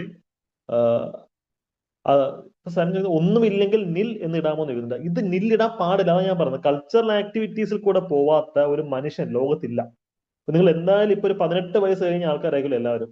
നിങ്ങൾ എല്ലാവരും ജീവിതത്തിൽ at one point of time ഒരു കൾച്ചറൽ സ്ക്രീനിങ്ങിൽ കൂടെ പോയിട്ടുണ്ട്. കൾച്ചറൽ ആക്ടിവിറ്റീസ് എല്ലാവരും അവർ ഇരുന്ന് കണ്ടെത്തുക. സ്കൂൾ തലത്തിലോ കോളേജ് തലത്തിലോ ഏതെങ്കിലും കൾച്ചറൽ ആക്ടിവിറ്റീസിൽ പങ്കെടുത്തുണ്ടോ എന്ന് ഇരുന്ന് ആലോചിച്ച് കണ്ടെത്തുക, അല്ലെ. ഇപ്പൊ അമ്പലത്തിലോ പള്ളിയിലോ ഒരു ഫെസ്റ്റിവലിന് പങ്കെടുക്കുന്നതും ഇറ്റ്സ് എ കൾച്ചറൽ ആക്ടിവിറ്റി. പക്ഷെ നമ്മൾ അത്ര സില്ലി ആയിട്ട് അതിനോട് എഴുതണ്ട. നിങ്ങളൊന്ന് ആലോചിച്ചിട്ട് ഒരെണ്ണം കണ്ടെത്തി ഇത് മസ്റ്റ് ആയിട്ട് ഫിൽ ചെയ്യണം ഞാൻ പറഞ്ഞത്. മസ്റ്റ് ആയിട്ട് ഫിൽ ചെയ്യേണ്ട ഒരു കോളമാണത് അല്ലെ. സോഷ്യൽ ആക്ടിവിറ്റീസിലേക്ക് വരുമ്പോഴും നമുക്കത് എഴുതാവുന്നതാണ്. നിങ്ങൾ ജീവിതത്തിൽ ചെയ്യുന്നത് സോഷ്യൽ ആക്ടിവിറ്റീസ്. മനുഷ്യനൊരു സാമൂഹിക ജീവി അല്ലെ. We are social animals, Aristotle പണ്ട് പറഞ്ഞിട്ടുള്ളതാണ്. അപ്പൊ സോഷ്യൽ ആക്ടിവിറ്റി ചെയ്യാത്ത ഒരു മനുഷ്യനും ഇവിടെ ഇല്ല. അയാൾക്ക് മനുഷ്യനാവാൻ ഒക്കത്തുമില്ല.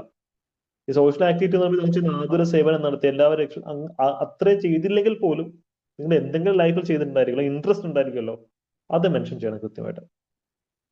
വോളണ്ടിയറിങ്ങും സോഷ്യൽ ആക്ടിവിറ്റീസ് ഓവർലാപ്പിംഗ് ആണ്. സപ്പോസ് നിങ്ങൾ ബ്ലഡ് ഡൊണേഷൻ ജീവിതത്തിൽ എപ്പോഴെങ്കിലും കൊടുത്തിട്ടുണ്ടായിരിക്കുമല്ലോ. ബ്ലഡ് ഡൊണേഷൻ കൊടുത്തിട്ടുള്ള ആൾക്കാരെ കമന്റ് സെക്ഷനിൽ ഒന്ന് വരാമോ? ബ്ലഡ് ഡൊണേഷൻ നടത്തിയിട്ടുള്ള ആൾക്കാർ. യെസ്. ഇപ്പം നിങ്ങൾ നോക്കുക, അപ്പൊ ബ്ലഡ് ഡൊണേഷൻ ചെയ്താൽ സോഷ്യൽ ആക്ടിവിറ്റി ആണ്, വോളണ്ടിയറിംഗ് ആക്ടിവിറ്റി ആണ് അല്ലെ. പക്ഷെ ഏതെങ്കിലും ഒരിടത്ത് അത് ഫില്ല് ചെയ്താൽ മതി. അപ്പം ധാരാളം ആൾക്കാർ കൊടുത്തിട്ടുണ്ട്. Very good. അപ്പം നിങ്ങൾ നോക്കുക, 1 പോയിന്റ് ഓഫ് ടൈം എത്ര യൂണിറ്റ് ബ്ലഡ് ആണ് കൊടുത്തത്, ബ്ലഡ് ഗ്രൂപ്പ് എന്താണ്, യൂണിവേഴ്സൽ ഡോണർ ആരാണ്, യൂണിവേഴ്സൽ റെസിപ്പിയന്റ് ആരാണ്, നമുക്ക് എഴുതാവുന്നതാണ്. കോവിഡ് അല്ലെങ്കിൽ ഫ്ലഡിന്റെ സമയത്തൊക്കെ നിങ്ങൾ വോളണ്ടിയർ ആയിട്ട് ആക്ട് ചെയ്തിട്ടുണ്ട്, നിങ്ങൾക്ക് അതവിടെ എഴുതാവുന്നതാണ്. അപ്പൊ അത് മസ്റ്റായിട്ടും ഫില്ല് ചെയ്യണം. നിങ്ങൾ കണ്ടെത്തി നിങ്ങൾ ഫില്ല് ചെയ്യേണ്ടുന്ന ഒരു കാര്യമാണ് അല്ലെ. യെസ്. ഇനി അടുത്തതായിട്ട് പോകേണ്ടത് സയൻസ് ആൻഡ് ടെക്നോളജിയിലേക്കാണ്. നിങ്ങളൊരു സയൻസ് ബാക്ക്ഗ്രൗണ്ടിൽ പഠിച്ചൊരു വിദ്യാർത്ഥിയാണെങ്കിൽ മസ്റ്റായി ഇത് ഫില്ല് ചെയ്തിരിക്കണം. ഇപ്പൊ നിങ്ങൾ ഫിസിക്സ് പഠിച്ച വ്യക്തിയാണ്, ഈ കോളത്തിൽ നിൽ എന്നിട്ട് കഴിഞ്ഞാൽ നമുക്ക് ഡൈജസ്റ്റ് ആവാൻ ബുദ്ധിമുട്ടാണ് അല്ലെ. അത് വായിക്കുന്ന ഒരാൾക്ക് അത് അത്ര ഇംപ്രസീവ് ആയിട്ട് തോന്നില്ല. നിങ്ങൾ ഫൈനൽ ഇയറിൽ പ്രോജക്ട് ചെയ്തിട്ടുണ്ടായിരിക്കുമല്ലോ, അതിനെപ്പറ്റി എഴുതിയാലും മതി. അല്ലെങ്കിൽ അതിനകത്ത് ചെറിയ കമ്പോണന്റിനെ പറ്റി നിങ്ങൾ ആൻസർ പറയാൻ കോൺഫിഡന്റ് ആയിട്ടുള്ള ഏതെങ്കിലും മേഖലയെ പറ്റി എഴുതിയാലും മതി. അല്ലെങ്കിൽ interested in learning about Indian missile programme ഇന്ത്യയിൽ. അപ്പൊ അതൊരു സയൻസ് ആൻഡ് ടെക്നോളജിയിൽ ഇൻട്രസ്റ്റ് ആണ്. അപ്പം ഇന്ത്യയിലെ മിസൈൽസിനെ പറ്റി നിങ്ങൾ എന്തായാലും PhD പരീക്ഷകൾക്ക് വേണ്ടി പഠിക്കണം. അതിന്റെ കൂടെ നിങ്ങളൊന്ന് പഠിച്ചിട്ട് പോയാൽ മതി. കറണ്ട് അഫയേഴ്സിൽ എന്താണെന്ന് അപ്ഡേറ്റ് ചെയ്യണം അല്ലേ. പക്ഷെ നിങ്ങളൊരു BA അല്ലെങ്കിൽ ഒരു ലിംഗ്വിസ്റ്റിക്, BA ഇംഗ്ലീഷ് അല്ലെങ്കിൽ BA ഹിസ്റ്ററി അത്തരം ബാക്ക്ഗ്രൗണ്ടിൽ നിന്നാണ് വരുന്നതെങ്കിൽ ഈ കോളം ഫില്ല് ചെയ്യണമെന്ന് ഞാൻ നിർബന്ധം പിടിക്കില്ല. ഫില്ല് ചെയ്താൽ അത്രയും നല്ലത്. അതല്ലെങ്കിൽ എന്ത് ചെയ്യാം, സയൻസ് ബാക്ക്ഗ്രൗണ്ടിലെ വിദ്യാർത്ഥിയാണെങ്കിൽ മസ്റ്റായി അത് ഫില്ല് ചെയ്തിരിക്കണം. ക്ലിയർ ആണല്ലോ. പിന്നെ ഈ ഒരു കോളം വല്ല ഉണ്ടെങ്കിൽ മാത്രമേ ഫില്ല് ചെയ്യാൻ പറ്റുള്ളൂ. NCC, സ്കൗട്ട്, ഗൈഡ് ഇല്ല. പ്ലീസ് NCC വില്ലന്മാരും വില്ലത്തികളും കുറെ കഴിഞ്ഞ വർഷത്തെ ബാച്ചിനകത്ത് ഉണ്ടായിരുന്നു. പക്ഷെ അതില് ഒരു 20% ആൾക്കാർക്ക് മാത്രമാണ് NCCയുടെ മോട്ടോ ചോദിച്ച് പറയാനുള്ളത്. സ്കൗട്ട് ഗൈഡ് വളരെ റയർ ആണ്. അവർക്കും സ്കൗട്ടിന്റെ ഗൈഡിന്റെ ഒരു ആപ്തവാക്യം എന്താണെന്ന് വെച്ചാൽ പലർക്കും അറിയില്ല. എന്താണ് NCCയുടെ ആപ്തവാക്യം? NCC ടീംസ് ഉണ്ടെങ്കിൽ പറഞ്ഞേ. അത് നോക്കിയിട്ടേ പഠിച്ചിട്ടേ നിങ്ങൾ അങ്ങോട്ടേക്ക് പോകാവൂ അല്ലെ. NCC B സർട്ടിഫിക്കറ്റും C ഒക്കെ ഉള്ള ടീംസ് വന്നിട്ടും ഈ ഒരു ചോദ്യത്തിന് ഉത്തരം ചോദിക്കുമ്പോഴത്തേക്കും ആർക്കും അറിയില്ല. യെസ്. ഇപ്പൊ ഇവിടെ ഒരു ലോങ് സൈലൻസ് ആണ് കാണുന്നത്. Yes Nanda, very good. Unity and discipline അല്ലെ. We learn to serve, Reshma, student police കേഡറ്റിന്റെ ആപ്തവാക്യമാണ്. Very good. അപ്പൊ കൃത്യമായിട്ട് പഠിച്ചിട്ട് പോവുക. ഇവിടെ ഇപ്പൊ ഞങ്ങളൊക്കെ ആർട്സ് കോളേജിൽ പഠിച്ച് വന്ന ആ ഒരു സ്കൂളിൽ നിന്ന് വരുന്ന ആൾക്കാരാണ്. ഞങ്ങൾക്ക് മസ്റ്റായിട്ടും NSS, നാഷണൽ സർവീസ് സ്കീമിന്റെ വോളണ്ടിയറിംഗ് ആക്ടിവിറ്റി ചെയ്യേണ്ടതായിരുന്നു, അല്ലെങ്കിൽ പാസ് ആവത്തില്ല. അത് ഗ്രേഡിംഗ് സിസ്റ്റത്തിനകത്തുള്ള അങ്ങനെ ഉണ്ടായിരുന്നു. അപ്പൊ നിങ്ങൾ എല്ലാവരും NSSന്റെ ഭാഗമായിട്ട് എപ്പോഴെങ്കിലുമൊക്കെ എന്തെങ്കിലുമൊക്കെ ആക്ടിവിറ്റി ചെയ്തിട്ടുണ്ട്. ഞങ്ങൾ സ്കൂളുകളിൽ പോകുമായിരുന്നു. ഞങ്ങൾ ഇറങ്ങി കിണറൊക്കെ ക്ലീൻ ചെയ്തിട്ടുണ്ട് ഇവിടെ 5 സ്കൂൾ ക്യാമ്പിങ്ങിന്റെ ഭാഗമായിട്ട്. അപ്പൊ സോഷ്യൽ ആക്ടിവിറ്റീസിനകത്ത് നിങ്ങൾക്ക് അതും ആഡ് ചെയ്യാം. NSS വോളണ്ടിയർ ആയിരുന്നു, വോളണ്ടിയറിനകത്ത് ആഡ് ചെയ്യാം. ക്ലീനിങ് ഡ്രൈവ് നടത്തി അല്ലെ, അല്ലെങ്കിൽ അവബോധവൽക്കരണ ക്യാമ്പുകൾ നടത്തി, അത് എഴുതാവുന്നതാണ്. അപ്പൊ ആ രീതിയിൽ നിങ്ങൾക്ക് എഴുതാവുന്ന ഒരു കാര്യമാണ്. ഇപ്പൊ നിങ്ങൾ പല ആൾക്കാരും ചുറ്റുമുള്ള നിങ്ങളുടെ സുഹൃത്തുക്കൾക്കോ നിങ്ങളുടെ ജൂനിയേഴ്സിനോ ഒക്കെ PSC എങ്ങനെ പഠിക്കണം എന്ന് പറഞ്ഞു കൊടുക്കാറുണ്ടല്ലോ. അത് സോഷ്യൽ ആക്ടിവിറ്റിയാണ്. Giving free mentorship to students for PSC preparation. അതൊരു സോഷ്യൽ ആക്ടിവിറ്റി തന്നെയാണ്. അപ്പൊ നിങ്ങൾ ഇരുന്നൊന്ന് ആലോചിക്കുക, എന്താണ് ഒരു സോഷ്യൽ ബീയിങ് അല്ലെങ്കിൽ ഒരു സാമൂഹിക ജീവി എന്നുള്ള ഇത് നിങ്ങൾ ചെയ്യുന്നതെന്ന് ആലോചിച്ചിട്ട് അതൊന്ന് ഫില്ല് ചെയ്യാൻ ശ്രമിക്കുക. ഓക്കെ. ഇതൊന്നും ഫില്ല് ചെയ്യാനൊന്നുമില്ല എന്ന് പറഞ്ഞ് ആരും empty ആക്കി ഇടരുത്. ഓക്കെ. അത് തപ്പിയെടുക്കണം. ഇപ്പൊ ചോദിക്കുന്നുണ്ട് ഇതൊന്നും ഇല്ലെങ്കിൽ നമ്മൾ എന്ത് ചെയ്യുമെന്ന് ചോദിക്കുന്നുണ്ട്. അത് എഗൈൻ നമ്മൾ ഇൻട്രോസ്പെക്ട് ചെയ്ത് ഒരെണ്ണം കണ്ടെത്തുമെന്ന് ഞാൻ പറയാറുള്ളത്. സോഷ്യൽ ആക്ടിവിറ്റി ഉണ്ടാവും, നിങ്ങൾ ആലോചിച്ചാൽ അത് കിട്ടും, ഉറപ്പായത് കിട്ടും. സോഷ്യൽ ആക്ടിവിറ്റി ചെയ്യാതെ ഒരു മനുഷ്യനും സർവൈവ് ചെയ്യാൻ ഒക്കില്ല. ഓക്കെ. യെസ്. ഇനിയാണ് 10, 11, 12 ഏറ്റവും ഫിലോസഫിക്കലായ ബയോഡേറ്റിലെ ഭാഗം. നിങ്ങൾ ഒരു കാര്യം ശ്രദ്ധിച്ചോ, ബയോഡേറ്റയുടെ ഏറ്റവും അവസാനമാണ് ഈ പോയിന്റ്സ് കൊണ്ടുവച്ചിട്ടുള്ളത്. ബയോഡേറ്റയിൽ ഏറ്റവും വിസിബിലിറ്റി ഉള്ള ഭാഗം 1ാമത്തെ പേജും അതിനുശേഷം ലാസ്റ്റ് ഈ 10, 11, 12 കോളമാണ് ഇത്. നോക്കിയും കണ്ടും മാത്രം ഫില്ല് ചെയ്യുക. നിങ്ങളുടെ മോട്ടിവേഷൻ ഫാക്ടർ എന്താണെന്നുള്ളത് നിങ്ങൾക്ക് മാത്രമേ അറിയുള്ളൂ. ചിലർക്ക് ചൈൽഡ്ഹുഡ് ഡ്രീം ആവാം, ചിലർക്ക് ഇപ്പം ഒരു വ്യക്തി ഒരു വളരെ പ്രസക്തമായ ഒരു ചോദ്യം ചോദിക്കുന്നുണ്ട്. ഇംഗ്ലീഷും മലയാളം മിക്സ് ചെയ്താൽ ഒരിക്കലും പാടില്ല. ഇംഗ്ലീഷിൽ തന്നെ ഫില്ല് ചെയ്താൽ മതി, മലയാളത്തിൽ ഫില്ല് ചെയ്യാനുള്ള സ്പേസ് ഇല്ല കേട്ടോ. ഒരു ഇംഗ്ലീഷിൽ തന്നെ ഫില്ല് ചെയ്യുക. ഉത്തരം ഇന്റർവ്യൂ നിങ്ങൾക്ക് മലയാളത്തിൽ ഉത്തരം കൊടുക്കാം, അതിന് പ്രശ്നമൊന്നുമില്ല. പക്ഷെ ബയോഡേറ്റ ഫില്ല് ചെയ്യുമ്പോൾ ഇംഗ്ലീഷിൽ തന്നെ ഫില്ല് ചെയ്യുക, മലയാളത്തിൽ ഫില്ല് ചെയ്യാനുള്ള സ്പേസ് ഇല്ല എന്നുള്ളതാണ് ഒരു പ്രശ്നം. Okay, yes. 10 മോട്ടിവേഷൻ ഫാക്ടേഴ്സ് എന്താണെന്ന് നിങ്ങൾ അതിനെ കണ്ടെത്തി ഫില്ല് ചെയ്യണം. എല്ലാവരും ChatGPT പുറകെയാണ്. ഒരു ഒപ്റ്റിമൽ ലെവലിൽ യൂസ് ചെയ്താൽ കുഴപ്പമില്ല, ഓവറാക്കി ചളമാക്കരുത്. ChatGPT ആണെങ്കിലും ജെമിനി ആണ്. 11 mention your strengths and weaknesses. നിങ്ങളുടെ ശക്തി ദൗർബല്യം, അല്ലെ? നമ്മുടെ ഏറ്റവും വലിയ ശത്രു നമ്മളാന്ന് പറയും. ഒരു വ്യക്തിയുടെ ഏറ്റവും ശത്രു ആ വ്യക്തി തന്നെയാണ്. അപ്പൊ അത് ആ വ്യക്തിയുടെ ഏറ്റവും ശക്തിയും അയാൾ തന്നെയാണ്. അപ്പൊ അതൊന്ന് കണ്ടെത്തി ഇവിടെ എഴുതാം. സ്ട്രെങ്ത് എഴുതാൻ പറ്റും. നിങ്ങൾ പ്രിലിംസും മെയിൻസും അല്ലെങ്കിൽ ഫിസിക്കൽ ടെസ്റ്റും ഒക്കെ പാസ്സായി വന്നിരിക്കുന്ന ആൾക്കാരാണ്. അപ്പൊ നിങ്ങൾ ഡിസിപ്ലിൻഡ് ആണ്, ഹാർഡ് വർക്കിംഗ് ആണ്, ഫോക്കസ്ഡ് ആണ്, അല്ലെ? പിന്നെ ഗ്രിറ്റ് ഉള്ള വ്യക്തികളാണ്. അതുകൊണ്ട് തന്നെ നമുക്ക് സ്ട്രെങ്ത് ആയിട്ട് നിങ്ങൾക്ക് എല്ലാവർക്കും എഴുതാൻ പറ്റുന്നത്, ഈ ബാച്ചിലർ എല്ലാവർക്കും അത് എഴുതാൻ പറ്റുന്ന ഒരു കാര്യമാണ്. പക്ഷെ വീക്ക്നെസ് എഴുതുമ്പോൾ ശ്രദ്ധിക്കുക. ചില ആൾക്കാരുടെ വീക്ക്നെസ് സെൽഫ് ക്രിട്ടിക്കൽ ആണെന്നുള്ളതാണ്. മനുഷ്യനായാൽ അവൻ സെൽഫ് ക്രിട്ടിക്കൽ ആണ്, ഇൻക്ലൂഡിങ് മീ. ഞാനാണ്, നിങ്ങളാണ്, എല്ലാവരും സെൽഫ് ക്രിറ്റിസിസം ചെയ്യുന്ന വ്യക്തികൾ തന്നെയാണ്. പക്ഷെ അത് ബയോഡേറ്റയിൽ എഴുതുമ്പോൾ അത് നമ്മളെ ബാക്ക് ഫയർ ചെയ്യും. ബയോഡേറ്റയിൽ മെൻഷൻ ചെയ്തിരിക്കുക. മനസ്സിലായല്ലോ? You are going to be leader. ഒരു യൂണിഫോംഡ് ഫോഴ്സിന്റെ ഭാഗമാകാൻ പോകുന്ന വ്യക്തികളാണ്. സെൽഫ് ക്രിറ്റിസിസം ഒരു ലീഡർഷിപ്പ് ക്വാളിറ്റി അല്ല. Self introspection is okay. ആത്മപരിശോധനയും ആത്മവിമർശനവും രണ്ടാണ്. മനസ്സിലായല്ലോ? ഇൻട്രോസ്പെക്ഷൻ നമുക്ക് വേണ്ടുന്ന ഒരു കാര്യമാണ്. അനാവശ്യമായിട്ടുള്ള സെൽഫ് ക്രിറ്റിസിസം അത് എഴുതരുത്. ഓക്കെ. പിന്നെ ചില ആൾക്കാർ എഴുതുന്നതാണ് emotionally vulnerable, getting sentimental, friends are my weakness, family is my weakness എന്നൊക്കെ പറയുന്നത്. അതല്ല അവർ ഉദ്ദേശിക്കുന്നത്. നിങ്ങളുടെ ക്യാരക്ടറിന്റെ വീക്ക്നസ് ആണ് ഉദ്ദേശിക്കുന്നത്. ഇത് എഴുതുമ്പോൾ നിങ്ങൾ 2-3 പ്രാവശ്യം ആലോചിച്ച് ദയവായി എന്നോട് കൺസൾട്ട് ചെയ്തിട്ട് മാത്രമേ എഴുതാവൂ. ചില ആൾക്കാരൊക്കെ എന്താ പറയാ, ഭയങ്കര വ്യക്തിപരമായിട്ടുള്ള വീക്ക്നസ് എഴുതും. അത്രയും ഓപ്പൺ ആവേണ്ട കാര്യമില്ല ബയോഡേറ്റിൽ. ഒരു മനുഷ്യന് പെർഫെക്റ്റ് ഒന്നും അല്ല, നോ വൺ ഈസ് പെർഫെക്റ്റ്. ഇപ്പൊ എല്ലാവർക്കും ഈ പറഞ്ഞ സെൽഫ് ക്രിറ്റിസിസം, ഓവർ തിങ്കിങ്, എല്ലാവരും ഓവർ തിങ്കിങ്, അത് ഒരിക്കലും എഴുതാൻ പാടില്ല. നിങ്ങൾ വെപ്പൺസ് ഹാൻഡിൽ ചെയ്യാൻ പോകുന്ന വ്യക്തികളാണ്, അല്ലെ? ലൈഫ് ആൻഡ് ഡെത്ത് ഡിസിഷൻസ് എടുക്കുന്ന വ്യക്തികളാണ് നിങ്ങൾ ഓരോരുത്തരും. ഓവർ തിങ്കിങ് വീക്ക്നെസ്സിന് അവിടെ ഇരിക്കുന്നത് അത് പണിയാണ്. എഗെയിൻ, മനുഷ്യന്മാരെ ഓവർ തിങ്ക് ചെയ്യും. നമ്മുടെ ഒരു എവല്യൂഷണറി ട്രേറ്റ് ആണ് അത്, അല്ലെ? എവല്യൂഷണറി ട്രേറ്റ് ആണ്. ഓവർ തിങ്ക് ചെയ്തിട്ടുള്ള മനുഷ്യൻ മാത്രമേ സർവൈവ് ചെയ്തിട്ടുള്ളൂ. അവന്റെ ജീൻസ് മാത്രം സർവൈവ് ചെയ്തിട്ടുള്ളൂ. ആന്ത്രോപോളജിക്കൽ ഫാക്ട് ആണ്. പക്ഷേ ബയോഡേറ്റിൽ നിന്ന് മെൻഷൻ ചെയ്യാൻ പറ്റുമോ? ഒരിക്കലും മെൻഷൻ ചെയ്യരുത്. നമ്മുടെ കുഴി നമ്മളെ തന്നെ തോന്നുന്ന പോലെ ഇരിക്കും. നിങ്ങളൊന്ന് ആലോചിച്ച്, നിങ്ങൾ ശരിക്കും ഓവർ തിങ്ക് ചെയ്യുന്ന ഒരു വ്യക്തിയാണെങ്കിൽ നിങ്ങൾക്ക് മെയിൻസ് പാസ്സാവാൻ പറ്റും. അത് ആലോചിക്കേ. അത് ഇമ്പോസ്റ്റർ സിൻഡ്രോം എന്ന് പറയും. നമ്മൾ നമ്മളെ തന്നെ പലപ്പോഴും തരം താഴ്ത്തി കാണുന്ന ഒരു ചിന്ത മനുഷ്യന്മാർക്കുണ്ട്. അതിന്റെ ഭാഗമായിട്ടായിരിക്കാം നിങ്ങൾ ഓവർ തിങ്കിങ് എന്ന് പറയുന്നത്. അപ്പൊ നിങ്ങൾ അത്രയും ഓവർ തിങ്ക് ചെയ്യുന്ന വ്യക്തിയെ ഒരിക്കലും ഇത്രയും കോമ്പറ്റീറ്റീവ് ആയിട്ട് ഈ പരീക്ഷ പാസ്സായി ഈ സ്റ്റേജ് വരെ എത്താൻ ഒക്കത്തില്ല. നിങ്ങൾ കൺസിഡർ ചെയ്യുന്ന ലെവൽ വെച്ച് നോക്കുമ്പോൾ നിങ്ങൾ ഓവർ തിങ്കർ ആയിരിക്കാം. എന്നാലും ജനറൽ സ്റ്റാൻഡേർഡ്സ് വെച്ച് നോക്കുകയാണെങ്കിൽ നിങ്ങൾ ഓവർ തിങ്കേഴ്സ് അല്ല. നിങ്ങൾ മനസ്സിലാക്കണം. അങ്ങനെയാണെങ്കിൽ ഒരിക്കലും നിങ്ങൾക്ക് ഇപ്പൊ ഇവിടെ ഒന്നും ഇരിക്കാൻ ഒക്കത്തില്ല. ഓക്കെ. അപ്പൊ എന്തായാലും സെറ്റ് ആകില്ല.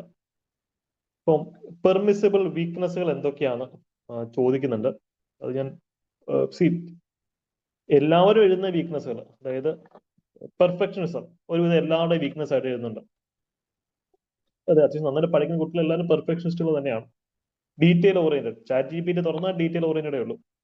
പിന്നെ എഗെയിൻ അത് കൂടുതൽ വീക്ക്നെസ് ഞാനിവിടെ പറയുന്നില്ല. പറഞ്ഞ എല്ലാവരും അത് തന്നെ എഴുതും. എല്ലാവരും ഇപ്പോൾ എഴുതിക്കൊണ്ടിരിക്കുന്ന പെർഫെക്ഷനിസം ആണ്.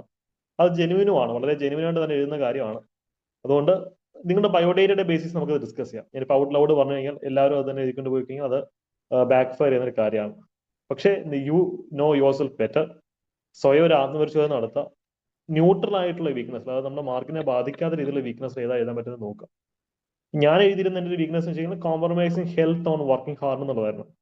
ഒരു ടാസ്കിൽ ഫോക്കസ് ചെയ്ത് കഴിഞ്ഞാൽ അന്നത്തെ കാലത്ത് ഞാൻ ഹെൽത്ത് നോക്കാതെ പണിയെടുക്കുമായിരുന്നു. അന്ന് അത് ഇനി ഹെൽത്ത് വളരെ മോശം ബാധിച്ചിട്ടുണ്ട്. അത് വളരെ ജെന്യൂനായിട്ട് ഞാൻ എഴുതി. എനിക്ക് കുഴപ്പമില്ല ഒരു വീക്ക്നെസ് എഴുതിയത്. നിങ്ങൾ അത്തരത്തിലുള്ള വ്യക്തിയാണെങ്കിൽ മാത്രം നിങ്ങൾ അത് എഴുതുക. മനസ്സിലായല്ലോ? അതല്ലെങ്കിൽ നിങ്ങളുടെ സ്വഭാവത്തിനകത്തുള്ള ഒരു ന്യൂട്രൽ വീക്ക്നെസ് എന്താണെന്ന് വെച്ചാൽ കണ്ടെത്തി എഴുതാം. Okay, yes. ഇനി അടുത്തത് അംബീഷൻ.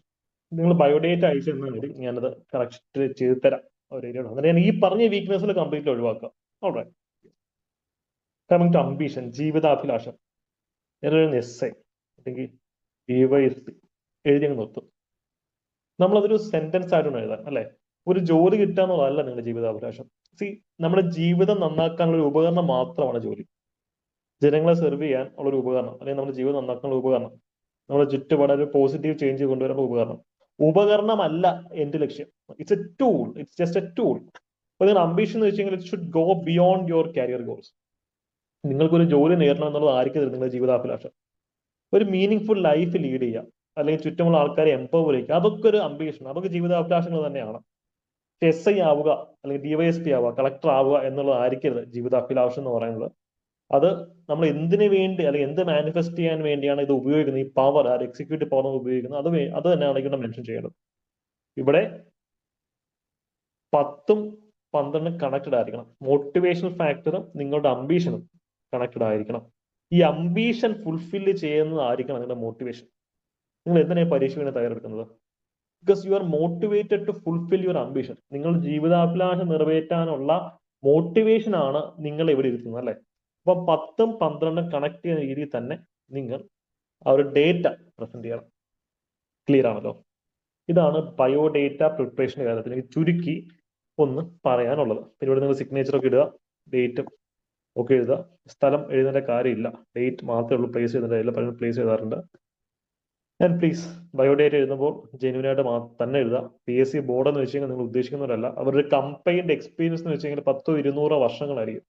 അത്രയും കമ്പൈൻഡ് ഐക്യം, കമ്പൈൻഡ് ജീവിത എക്സ്പീരിയൻസ് ഉള്ള ആൾക്കാരുടെ മുമ്പിലാണ് നിങ്ങൾ ഇരിക്കുന്നുള്ളത് ഓർക്കണം. ഇന്റർവ്യൂ ബോർഡ് പക്ഷെ അവര് എന്താ പറയാ, ഫ്രണ്ട്ലി ആണ്. അനാവശ്യമായിട്ട് നമ്മൾ അവർ ബുദ്ധിമുട്ടിക്കാറില്ല. നിങ്ങൾ വളരെ മാന്യമായിട്ട് ഇന്റർവ്യൂ അറ്റൻഡ് ചെയ്തെങ്കിൽ അവർ ബുദ്ധിമുട്ടിക്കില്ല കേട്ടോ. ഇതാണ് ബയോഡേറ്റയുടെ കേസിൽ എനിക്ക് പറയാനുള്ള ഒരു കാര്യം.